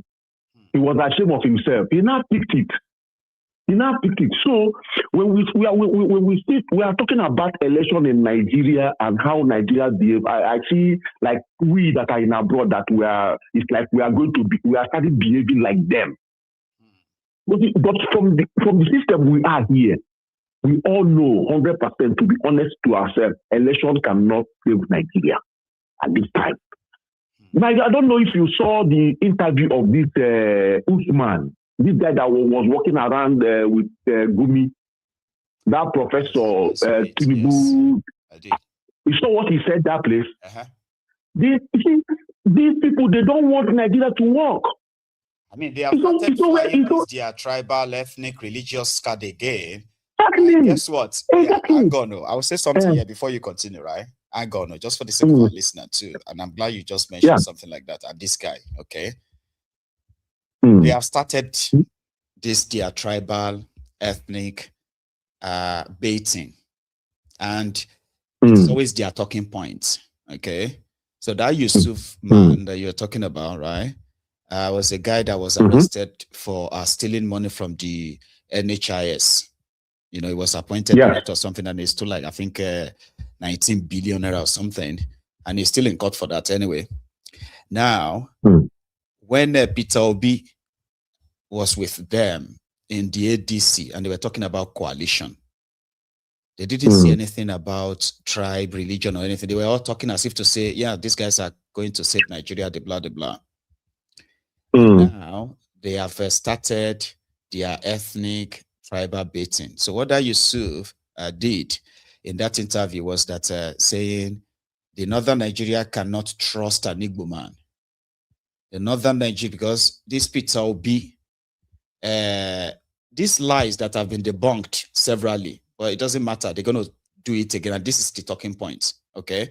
That Peter Obi deported northerners. Peter Obi issued ID cards to northerners. Both have been like, debunked. But you know why they are going to use that talking point? You see, you and I, maybe we are enlightened enough to never get baited. Being baited simply means when he says something like that, that person or anyone like that, okay, the first thing you're going to see is a northerner. Oh, he's a Fulani. But guess what? You as an Igbo man who feels offended by that statement that is so untrue to cause this bad blood and all that, right? You are not expected to see Yusuf saying it. You are expected to see Fulanis. Even if there are Fulanis who are very much in support of Peter Obi, who is an Igbo man. Are you getting what I'm trying to say here right now? That's I understand you. You get me? So you are not expected to see Yusuf saying it. You are expected to see a Fulani and then Fulanis. So that when you react, the other Fulanis are also going to react the same way. And that will then keep the bad blood going. So when a Yoruba man comes and say, Peter Obi is somebody who is an Igbo man that is blah, blah, blah, blah. You as an Igbo man who doesn't even like Peter Obi and his politics anyway, you feel offended that why are you bringing Igbos into this? Do you get what I mean? Then your own reaction is not going to see that dead brain man baiting you for tribal anything. They don't want you to see that man. You will see a Yoruba man, and automatically you are expected to react in that like mind, in that same mind of saying, oh, the Yorubas hate us, the Igbos. We're about to get into that season now. And I really, really feel sorry for a lot of, good, kind-hearted people who have done so well so far to avoid this tribal madness. But go on. You know what? You know why I brought it up? Like you said, if they were, remember last time I called, I told you that you asked me one question. You said, if Obi walk away from ADC, is he gonna collapse? I told you he's gonna collapse immediately. Atiku doesn't want to come out. Forget about all these things people are seeing. Atiku is like on the middle of the high sea, like, what will I do? What will I do? But Atiku has no way of his own from this northern elite. Remember Deborah, he tweeted something. And now when they pushed him, and then they came for him. He deleted it. He deleted it. So Atiku wanted, from initial stage, Atiku wanted to be the statesman now because he can barely walk. He barely walk on his own. He's an old man. He knows it. And the kind of crowd Peter Obi is pulling and everywhere, he knows he cannot do it. But this kind of people, this kind of interview is what's behind the scene that they are the one that push Atiku. For Atiku to come and disgrace himself here. Just listen and you see, because if you watch what is going on now, all those heavyweights, they don't want Nigeria to work. All those. Now I asked myself after the interview, I said, what really did these guys want? Boko Haram is killing them, they will be shouting Tinubu. ISWAP is killing them, they will be shouting Tinubu. Now they say there's a light now. Their brother Fakwanso is coming out to do something magic so that they can help them. They now came out. And he wasn't even talking about Obi directly. He's now said it's Fakwanso. Now to bring Fakwanso down completely. So the joining with Obi and Fakwanso will not work at the north. But it's unfortunate. It's very, very good that some people are debunking it from the north. They were like, but in social media, it's not a polling booth. Well, I don't think anybody should be using that phrase anymore, Baba. And I'll tell you why. Sure you get. 4 years ago, 2022, it was a very popular phrase. There is no polling unit or polling booth on social media. 4 people just tweeting in a room. Obi is a social media president. Some said he wouldn't even win one local government in Anambra. There are so many things people said. But now, look at what happened. So I don't think if anyone says that there is no polling unit on social media, you know what I mean? They are just consoling themselves. But that time, Tinubu never believed that somebody will come and defeat him. You don't believe that they could pull up in Lagos. They could pull up in Lagos like what they did last time. So you see this election now, Tinubu and his people started preparing since 2 years ago. They are doing everything so that Obi will not be in ballot. ADC, they are all working for Tinubu. Every party, they are not working for Tinubu. So they started planning, because that one, Tinubu never paid attention on Obi. So that's why that one happened. Well, this time around, it will be a war. But for me, now what I'm seeing that we a little bit push something help Nigerians is like Nigerians are hungry and they are seeing it, no help. Tinubu cannot deliver them. The only thing Tinubu can do now is to put chaos in Nigeria, and Nigeria would be like Iraq, Afghanistan. That's the only thing, and that is where he's going to. Why would they do that? Because take a look at because he will never. You know why? Take a look at. Okay, tell me why. Why would they do that? Because Tinubu will not want to step aside. Tinubu will want to die there because he's scared. Tinubu is always scared about himself. So he's scared. That's why he's pumping billions. Yeah, that's another thing I kind of would disagree with too. What is your theory? Because if you look at it, he's more. Tinubu will not like to go to prison. Yeah. He will not like to go to prison because the next person will get on Tinubu. He won't, Baba. That's one thing, dear. Let me say this before you go, okay? Maybe people should understand this. There is no Nigeria president that is going to prison. Former president in Nigeria that will ever go to prison. Don't ever believe that, ever, okay? Even, Peter Obi himself said he's not going after all the looters. You remember? He said he's there to stop stealing. Yeah. He's not going to waste his time going after what they have looted. that he will let agencies go after them, but he's not going to make that his priority. Do you understand, right? And there's a thing about them in Nigeria where instead of a former president to go to jail in Nigeria, they will rather sacrifice one of their, maybe 2 or 3 of their former appointees, minister, this, that. Sure, you get? Because they won't. That's why a lot of people believe that the only person who is likely going to have the ball to send them to prison will be like Sowore. But we all know that the current permutation is not on the side. Now let's come back to Tinubu is scared. Tinubu is not scared. Don't ever believe anything like that Tinubu is scared of anything. He's not. In fact, if there's anything at all, he's at a position where he's overconfident. You understand what that means? Where you can just you believe that you can get away with anything. And that is the most dangerous part of power. Do you get me now? But for me, I still stand on my words. Nigeria revolution cannot work in Nigeria. Because you see, little thing could have caused a very heavy revolution in Nigeria. You know, this Delta, they killed this guy openly. They tried to cover it up. Yes, that it could have started there, but the IG they drop, they pump it down. They calm it down, because had it been started there, everything would be like Nigeria is gone. So that thing will not happen. For me, I still stand on tsunami. There's water in Port Harcourt. There's water in Lagos. There's fire everywhere. There's cold in Enugu, earthquake. There's water. There's water. Yes. After all, Hitler said war is like cutting off the grass. That the people that remain, they can start life again. Because when we start looking at Tinubu giving people billions making people billions. Look at Rafiu Gombe. He cannot even read. Something they gave him money. So a lot of people. So Nigeria election cannot fix Nigeria. We should know this. Election cannot fix Nigeria. Thank you, my God bless you. You have a very good one, Baba. Nice one.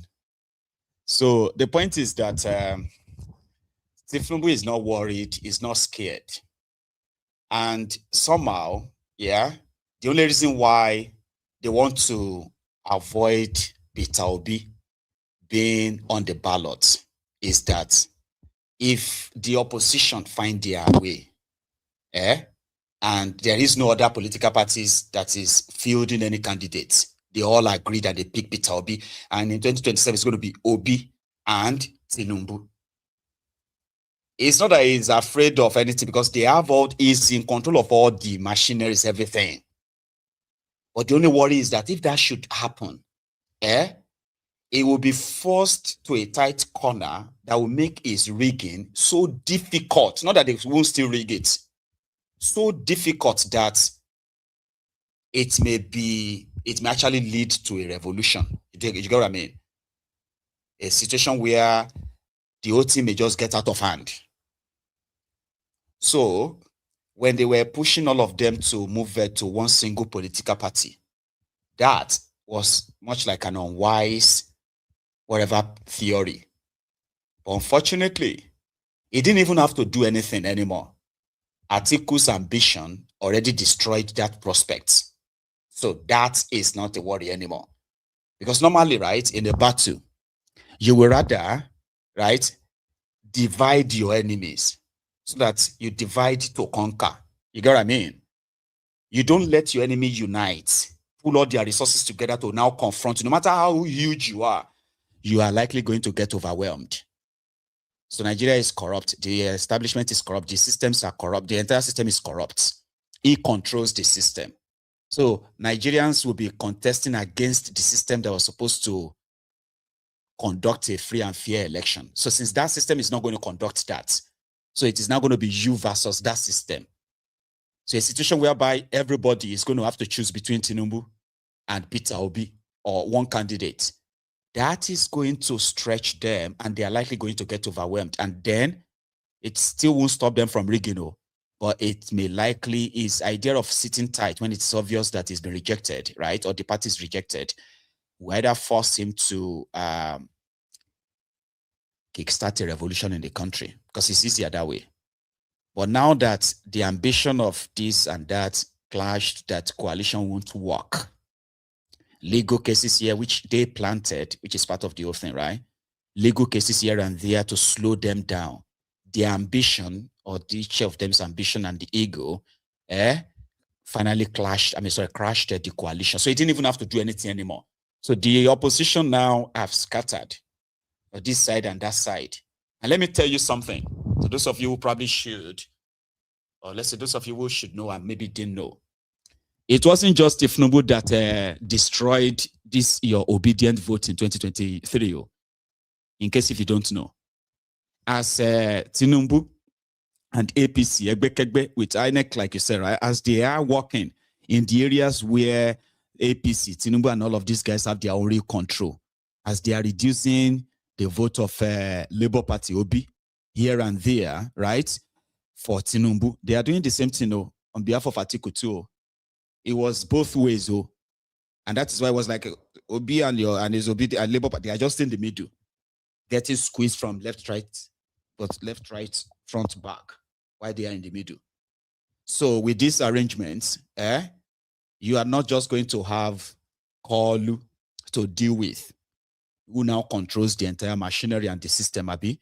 You also have the Atifu's people too, because they actually treat you, the Obi supporters and Obi's votes, as that of the enemy's votes, worse than that of Tinubu's votes, just so you know. And I don't know if you already probably knew that anyway. So yeah, it won't just be about going for election. I agree with my last caller on that one. In total, election can save Nigeria, and that is not just just bored or just saying, right? No. When you take a look at the present situation, when you look at the Electoral Act, when you look at the broken opposition parties, and when you look at the judiciary and the role it's currently playing in helping to further destabilize this political system, okay, collaborating with this corrupt political class in doing all of that, right? And then you check at the back, the past antecedent of how it's like pattern, right? When you check at the past antecedents and you realize that, what can you make of all of this? How do you think the people still have that sovereignty right here to determine who lead them? They don't. Even if they make you believe that you do, you don't. So yeah, but they say 24 hours is a very long time in politics, okay? So as at this hour, it seemed that Nigerians would have to participate in 2027 election based on Tinubu's set rules. Don't forget that. This election of how you want to possibly face Kalu and defeat him is the one setting the rules. Not you, not your National Assembly. He set the rules that everybody would have to use. And they're already using it. Consensus, direct primaries, consensus, and this or that. You are actually abiding by his rules. Here is a caller. Hello. Hello, my. Hello, sir. How are you? How you doing, sir? I am very well. Thank you very much for asking. How are you? Nice. It's nice talking to you again. It's a pleasure. Thank you, sir. Let me try. Let me see. I don't even know where to start. Let me see if I can make it quick. It's just a lot to get into. First and foremost, let me clear the air first. Someone called in last week, and they said Obi is a gentleman. That's how he plays his politics. He can't go to the streets to protest, try to make him feel like someone that can't actually handle the country. They feel that is his style, that he doesn't have that panache, that confidence to confront his adversity, his adversary. That I'm talking about the Tinubu and every other person. You remember Yorubas will always say, yes, Yorubas will always say, I don't know how they say it. God bless you. You too. God bless. I'm so sorry, my Yoruba. I'm not proud of it. I'm so ashamed of myself. So you can't expect me as a supporter of Peter Obi. And he doesn't have that confidence to face these people in the eye.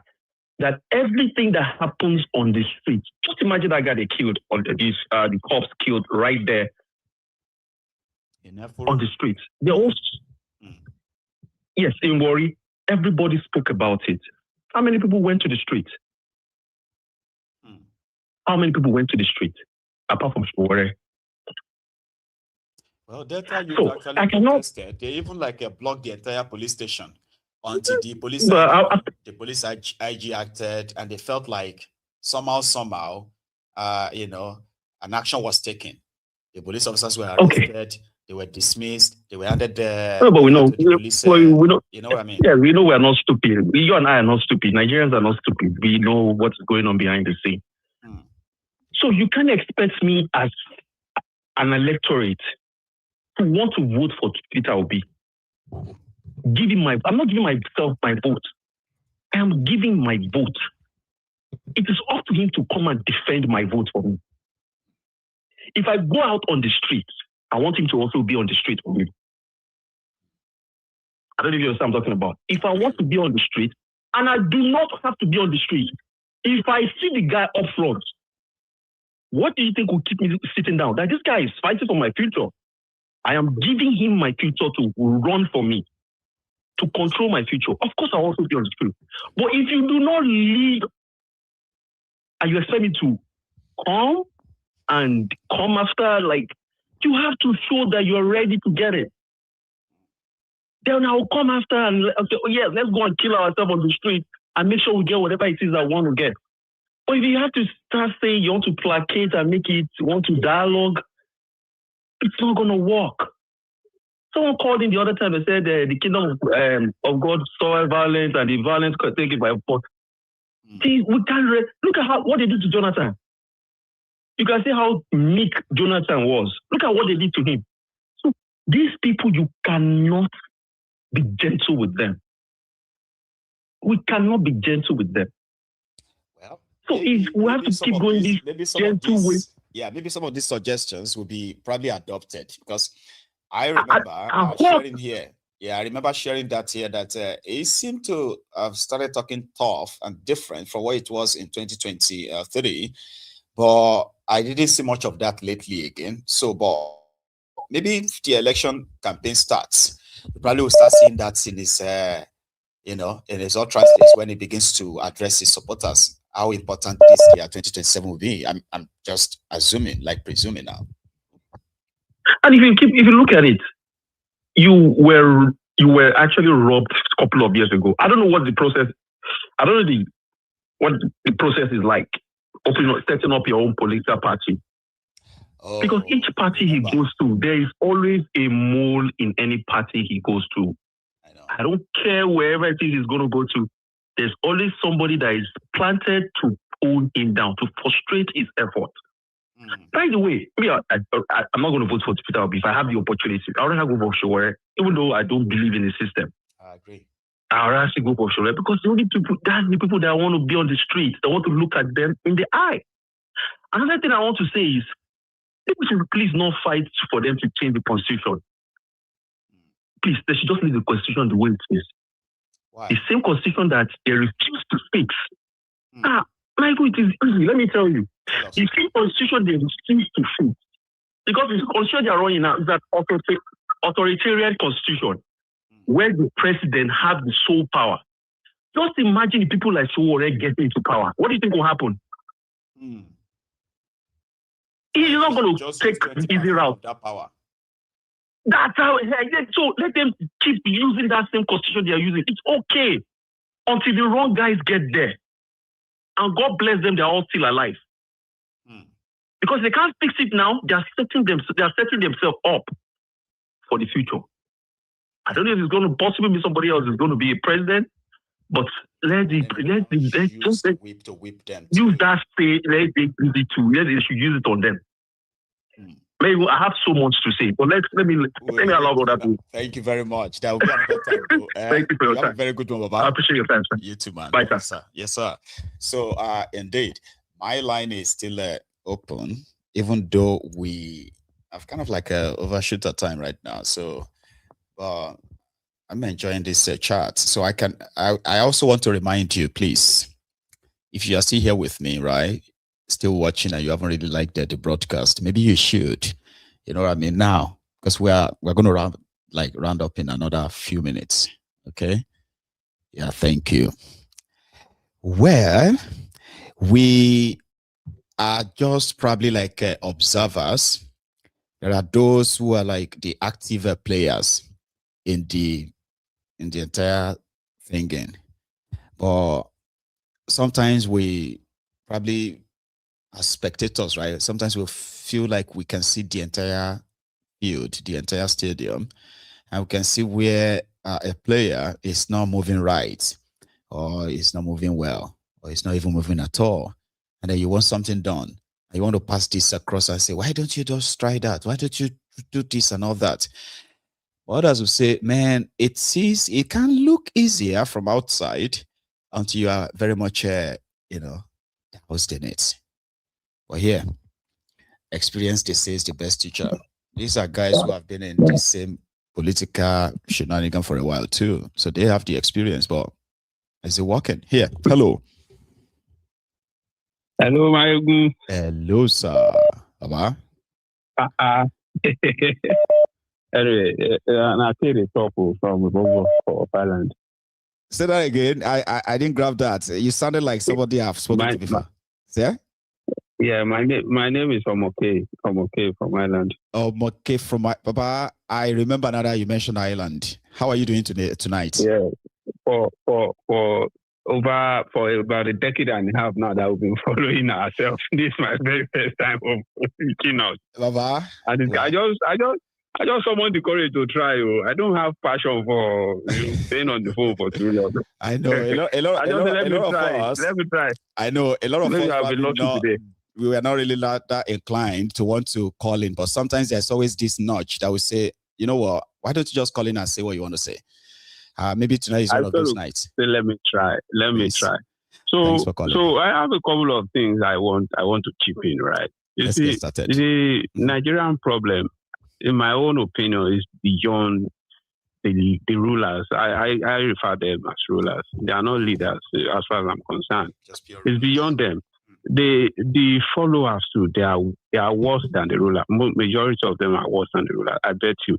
In all regards, because I cannot imagine, even the way Nigeria still is. I cannot imagine that somebody like Tinubu will still have his fans, will still have people that are clamoring for him, will still have people that will want to die for him. I cannot imagine. The same with the likes of Atiku, same with the likes of Amechi. They still have people that will want to die for them. And at the end of the day, it will seem like it is everybody that is complaining that the country is bad. Then who is making it bad? All of us who are is destroying it? Who are those who are really working to make us victims? Yeah. Can we not identify them? It is just crazy. It is just crazy. And you see, my position is, when it comes to this electioneering of a thing, I will always, like 100% of the time, want Sowore to be in that kind of position that this guy is, Peter Obi. Every young people, they like him, they want to follow. You know why?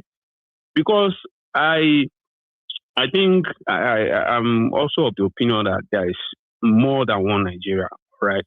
And the one and only person I believe that can help us in a way, achieve that goal at least is Sowore. Because imagine that it was Sowore that got that kind of, like they rigged out and gave him 6.1 million. We would have seen film now. Everybody would have known where we are going by now. Do you know something? I was thinking about that yesterday. Just same thing you just said. No, it's not the truth. No, you don't have to think about it. It's the truth. Let me tell you what I thought. You know what? Let me tell you what I thought. Go on. I'll tell you, Baba. See, I said if Sowore, this is not even the case of if Sowore just gets 6.1 million in 2023, it could have been a revolution, this or that. That's not even the issue. Let's assume that for some reason, okay, Sowore didn't probably push a successful revolution that they rigged him out. Sowore and AAC scoring 6.1 million, and knowing that they scored more than that, by now it would have worked to even double that, because by then it simply means millions of people actually agree with the AAC. I'm just using him now, like they agree with them. So that means that's the true. Next election, I don't think the ruling government will they will survive. It's going to be like that of these guys in South Africa then. You know what I mean? Malema, when he started his own political party. Malema, yeah. Until he became the major opposition. While those who used to be the opposition, they're always in bed with the ruling party then, they were all kicked out of the parliament and they took over. So if Sowore made 6 million and he produced 10 senators, the 42 House of Rep members, produced over 180 House of Assembly members across Nigeria, produced one governor. Don't go too far. We will not be where we are today. I bet you. I can bet my life on it.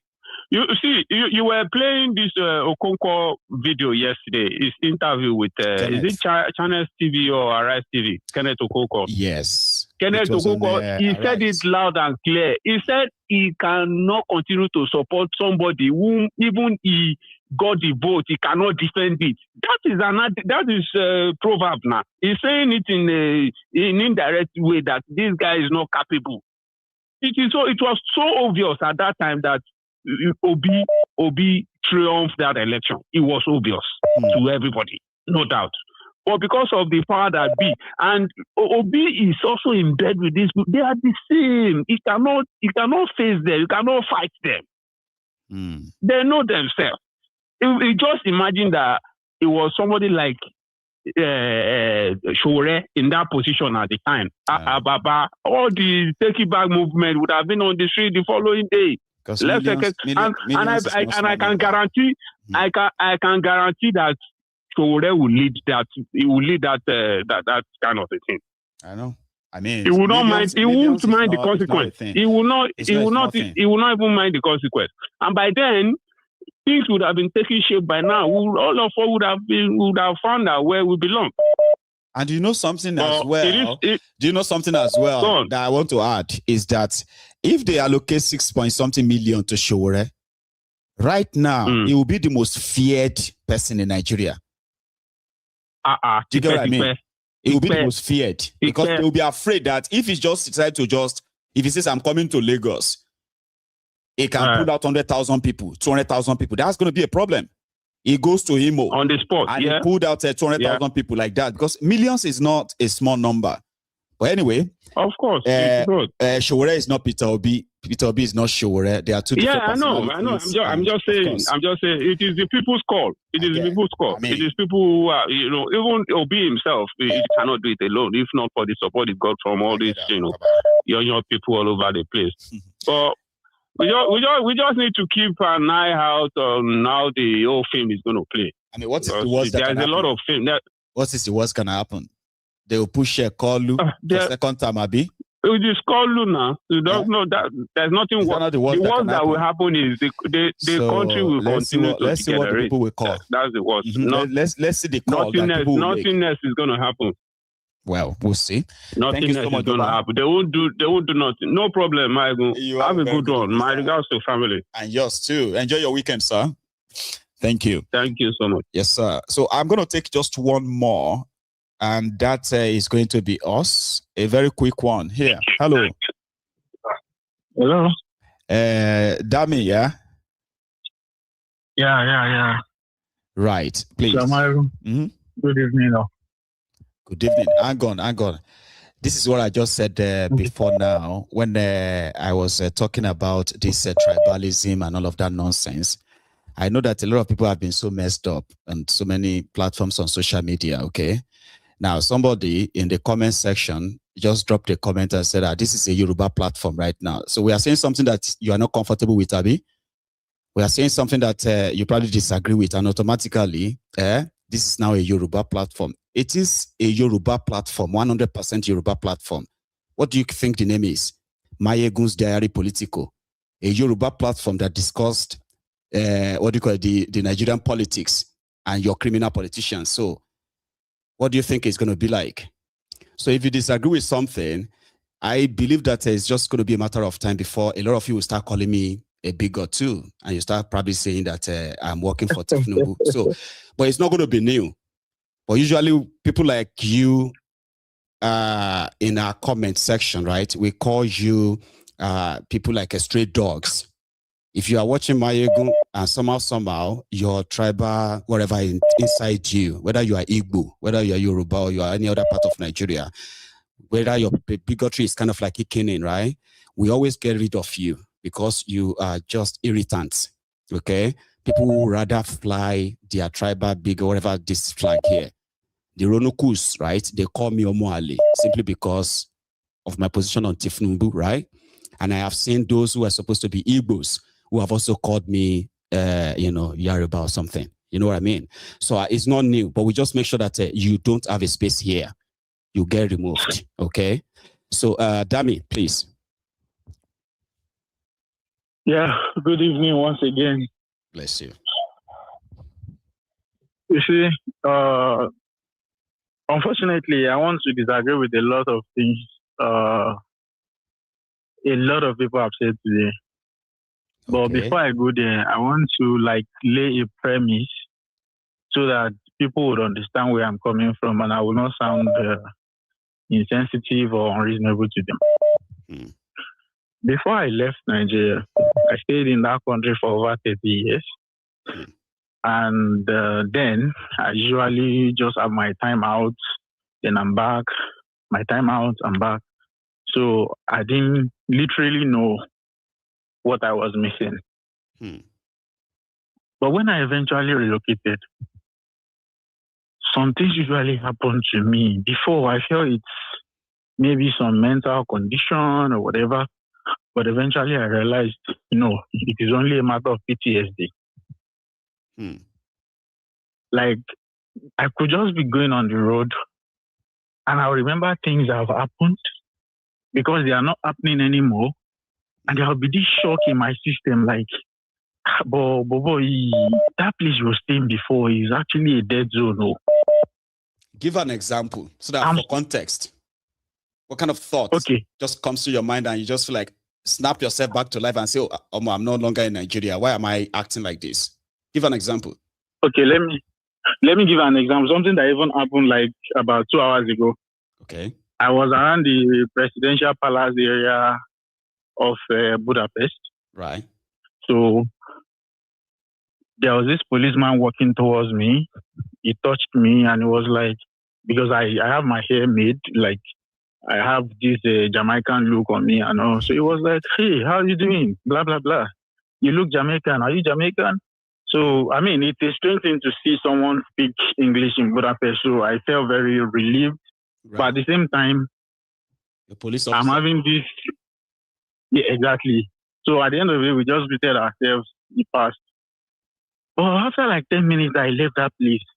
I had this shock in me, like, guy, now police officer just stopped you, follow you talk.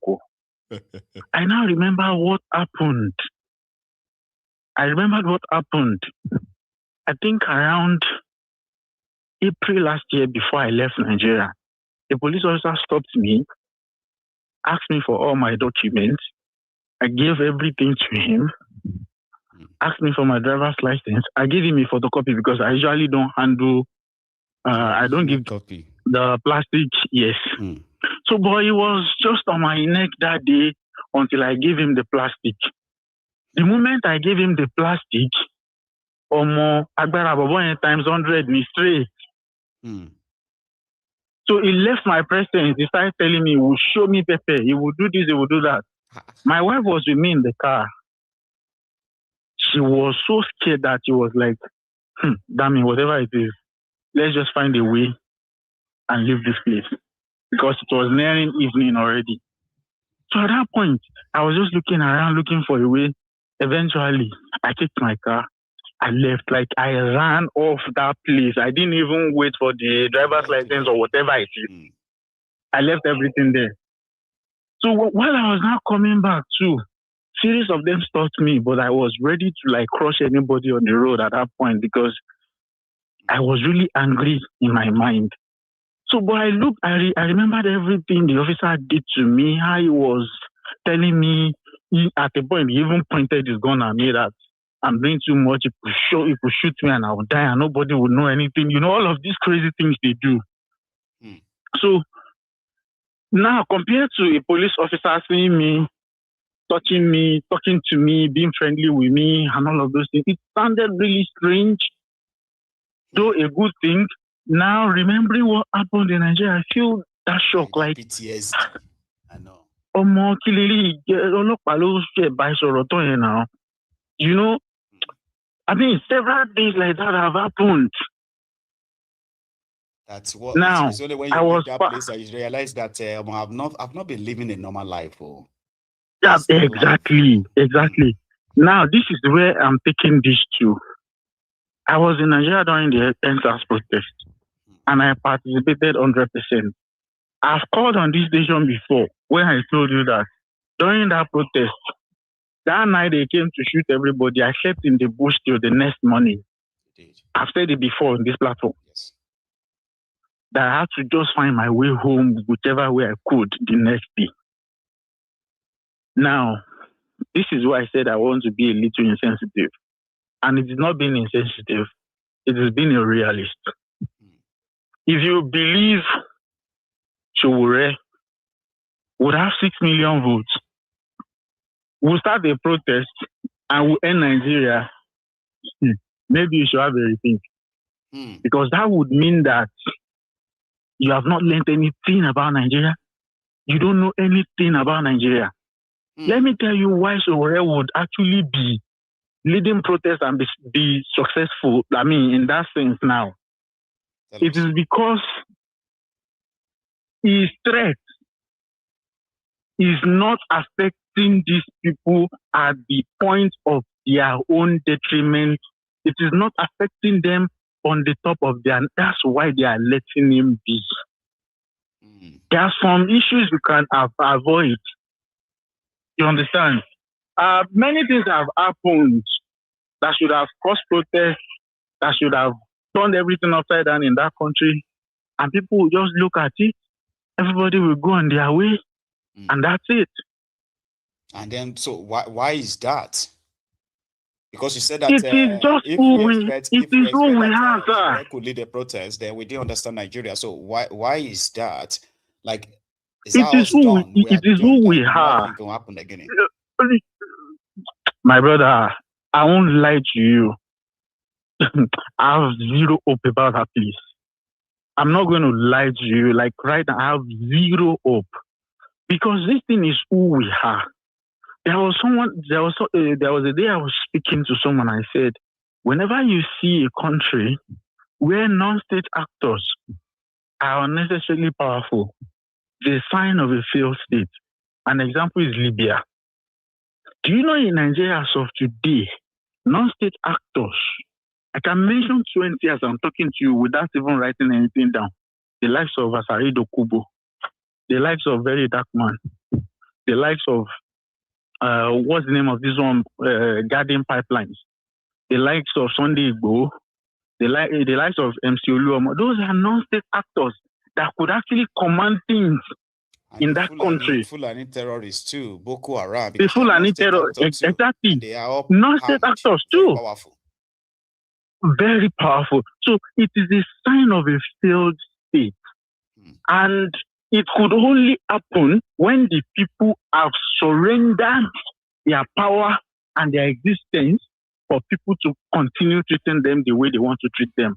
And again, we have one very bad attitude. Always looking for saviors up and down. Shopping for saviors up and down. If Sowore is not a savior today, it is Very Dark Man tomorrow. It is Sunday Igbo. It is Nnamdi Kanu. A people that is always looking for savior would not have that savior. Hey, but because they individuals, they said that event or moment produces their own heroes, right? There are sometimes that leadership is just thrust upon people, right? Simply because of an event. You get what I mean? So maybe people having these people to identify with and then their causes, it's also like, just for having a proper, proper crowd. You said something now. You said you are having trust in them. You are reposing trust in them. It doesn't mean you are giving yourself to them in the entirety. Nigerians like giving themselves to these people in the entirety. If you even get to a point, you'll be fighting yourself. Yeah, because I'm actually even saying, I'm saying something like, event. Let's take a look at the NSAS. So I'm talking about, event thrusting, like maybe forcing this responsibility on you. Like, it just happened that, let's say that NSAS time where you had a lot of personality, young people who played several crucial roles and they were shot to national limelight. And these were guys who just left their homes like every other person to go and protest, and something happened. And from there, they just have this, responsibility that they have to shoulder for thousands of other people. You know what I mean? So that's like a different case. A different case because, like, I mean, if you look at where revolutions have happened before around the world, it's not because some people planned it. Yeah, it happened in Tunisia. It happened. It's always very spontaneous, and most times it doesn't even have leaders saying my group is doing this. No, it doesn't usually happen like that.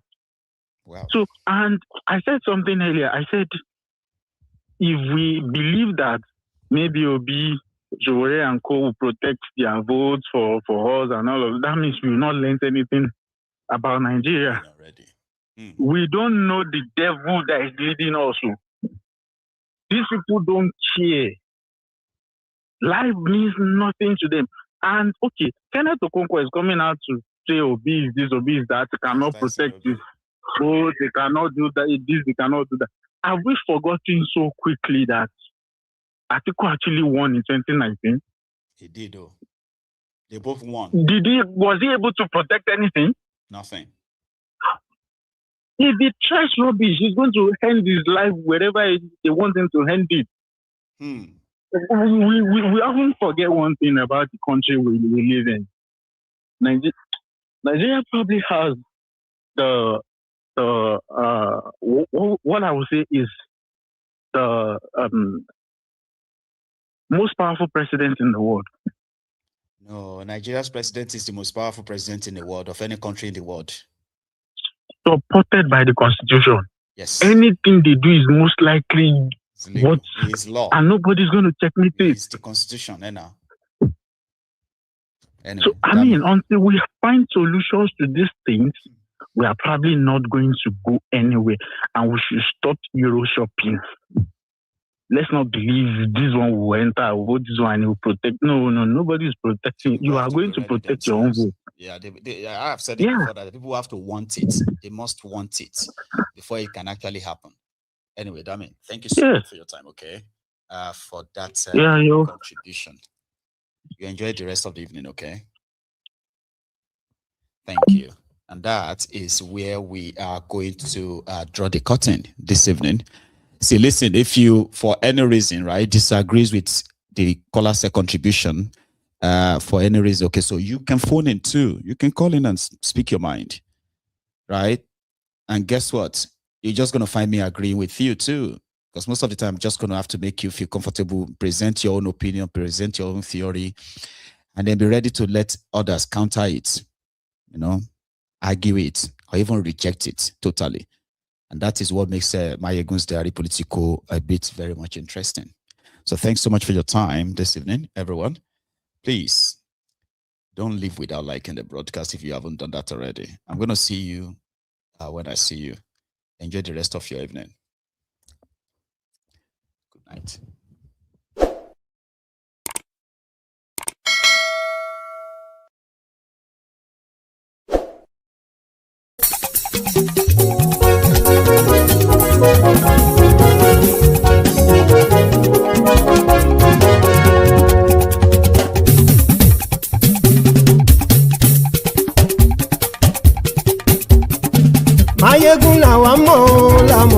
dodo. Mayegun diary, Nayibi number one. Mayegun làwa mọ̀ làwọn tó dodo. Mayegun diary, Nayibi number one. Mayegun ti dé o ọ̀rẹ́ ara ìlú.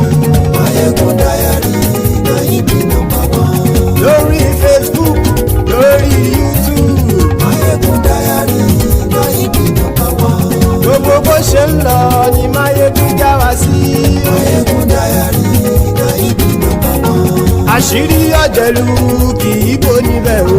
Mayegun diary, Nayibi number one. Bó bá ṣe eré àní Mayegun máa wí. Mayegun diary, Nayibi number one. Ó sì tún ṣe eré wàá gbọ́ níbẹ̀ o. Mayegun diary, Nayibi number one. Mayegun diary, diary politico. Mayegun diary, Nayibi number one. Godfatherism kò sí lọ́rọ̀ Mayegun. Mayegun diary, Nayibi number one.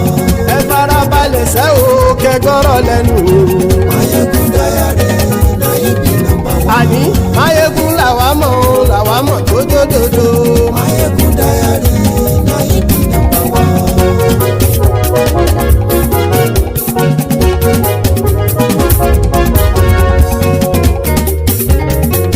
Àní ẹ̀sùn ràkì.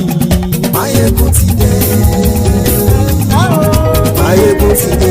Ọ̀jẹ̀lú ẹ̀sùn ràkì. Mayegun ti dé. Àní ẹ̀sùn ràkì.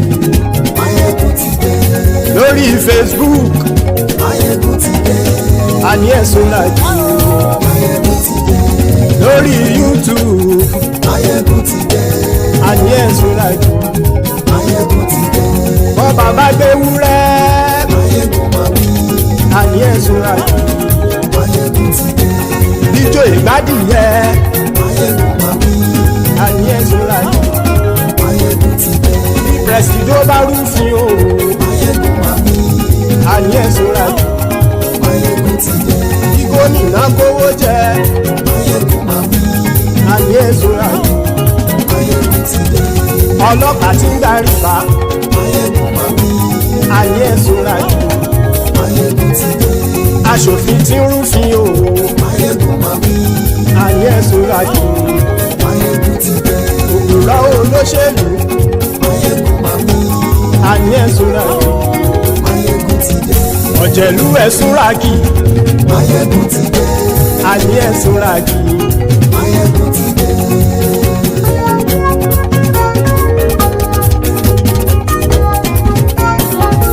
Mayegun ti dé. Gbogbo ọ̀jẹ̀lú ẹ̀sùn ràkì. Mayegun ti dé. Gbogbo ọ̀jẹ̀lú ẹ̀sùn ràkì. Ṣùgbọ́n ní bá ti ṣe èyí tó yẹ kí wọ́n ṣe, ọmọ bá dèrò ní fi wọ́n níran o. Mayegun ti dé. Gbogbo ọ̀jẹ̀lú ẹ̀sùn ràkì. Mayegun ti dé. Gbogbo ọ̀jẹ̀lú ẹ̀sùn ràkì. Ṣùgbọ́n ní bá ti ṣe èyí tó yẹ kí wọ́n ṣe, ọmọ bá dèrò ní fi wọ́n níran. Wọ́n fowó bẹ́ẹ̀ o, Mayegun ó sọ pé wọ́n ò bẹ́ẹ̀. Wọ́n fowó bẹ́ẹ̀, Mayegun ó sọ pé wọ́n ò bẹ́ẹ̀. Oníkan ṣáàtì ṣe èyí tó yẹ kí wọ́n ṣe, fáwọn ará ìlú tó gbé wọn débẹ̀ o. Mayegun ti dé. Gbogbo ọ̀jẹ̀lú ẹ̀sùn ràkì. Mayegun ti dé. Gbogbo ọ̀jẹ̀lú ẹ̀sùn ràkì. Ṣùgbọ́n ní bá ti ṣe yìí tó yẹ kí wọ́n ṣe, ọmọ bá dẹ́rọ̀ ò ní fi wọ́n níran. Kì máa yí ṣe eré, ọ̀rọ̀ yìí kì í ṣe ẹ̀fẹ̀. Kì máa yí ṣe eré, ọ̀rọ̀ yìí kì í ṣe ẹ̀fẹ̀. Ẹni bá ti lè lẹ́bọ̀ lẹ́rù o, ọmọ bá dèrò kàṣà ìtú wọn síta. Mayegun ti dé. Gbogbo ọ̀jẹ̀lú ẹ̀sùn ràkì. Mayegun ti dé. Gbogbo ọ̀jẹ̀lú ẹ̀sùn ràkì. Ṣùgbọ́n ní bá ti ṣe yìí tó yẹ kí wọ́n ṣe ọmọ bá dẹ́rọ̀ ò ní fi wọ́n níran. tẹnitẹni ọmọ máyégún ọ̀rẹ́ ara ìlú mọ̀mọ́ ni mo fọlọ́hún sọ ẹ̀ bá kìlẹ́bù lóòótọ́ olódodo ìlú ọ̀tá ìlú mọ̀mọ́ ni ìwọ ṣá máa ń ṣọ́ra kò sì mọ́ bẹ̀rù bọ́tà ń lè rí bóníṣègùn lé káwọn mọ̀mọ́ fi ṣera wọn ni ó ti dẹrùn tí wọn ò gbọ́dọ̀ sì mọ́bẹ̀. èèpo ọ̀gọ̀lọ́mọ bá dérò tàjẹ́ ò gbọ́dọ̀ jẹ́ ó ti dọba lórí àbínú ẹni kò sì mọ́ bùyà àìsíwọ́lú ní ẹnìkẹ́ ìgbódì ẹyin lábàrá ó kó ẹni tó bá dán wò á kàmù máyé ègún ti dé gbogbo ọ̀jẹ̀lúwẹ̀ túnra kì máyé ègún ti dé gbogbo ọ̀jẹ̀lúwẹ̀ túnra kì o ẹni bá ti ṣe yìí tó yẹ kí wọ́n ṣe ọmọ bá dèrò òní fi wọ́n níran o. máyé ègún ti dé gbogbo ọ̀jẹ̀lúwẹ̀ túnra kì máyé ègún ti dé gbogbo ọ̀jẹ̀lúwẹ̀ túnra kì ṣùgbọ́n ní bá ti ṣe yìí tó yẹ kí wọ́n ṣe ọmọ bá dẹ́rọ̀ ò ní fi wọ́n níran.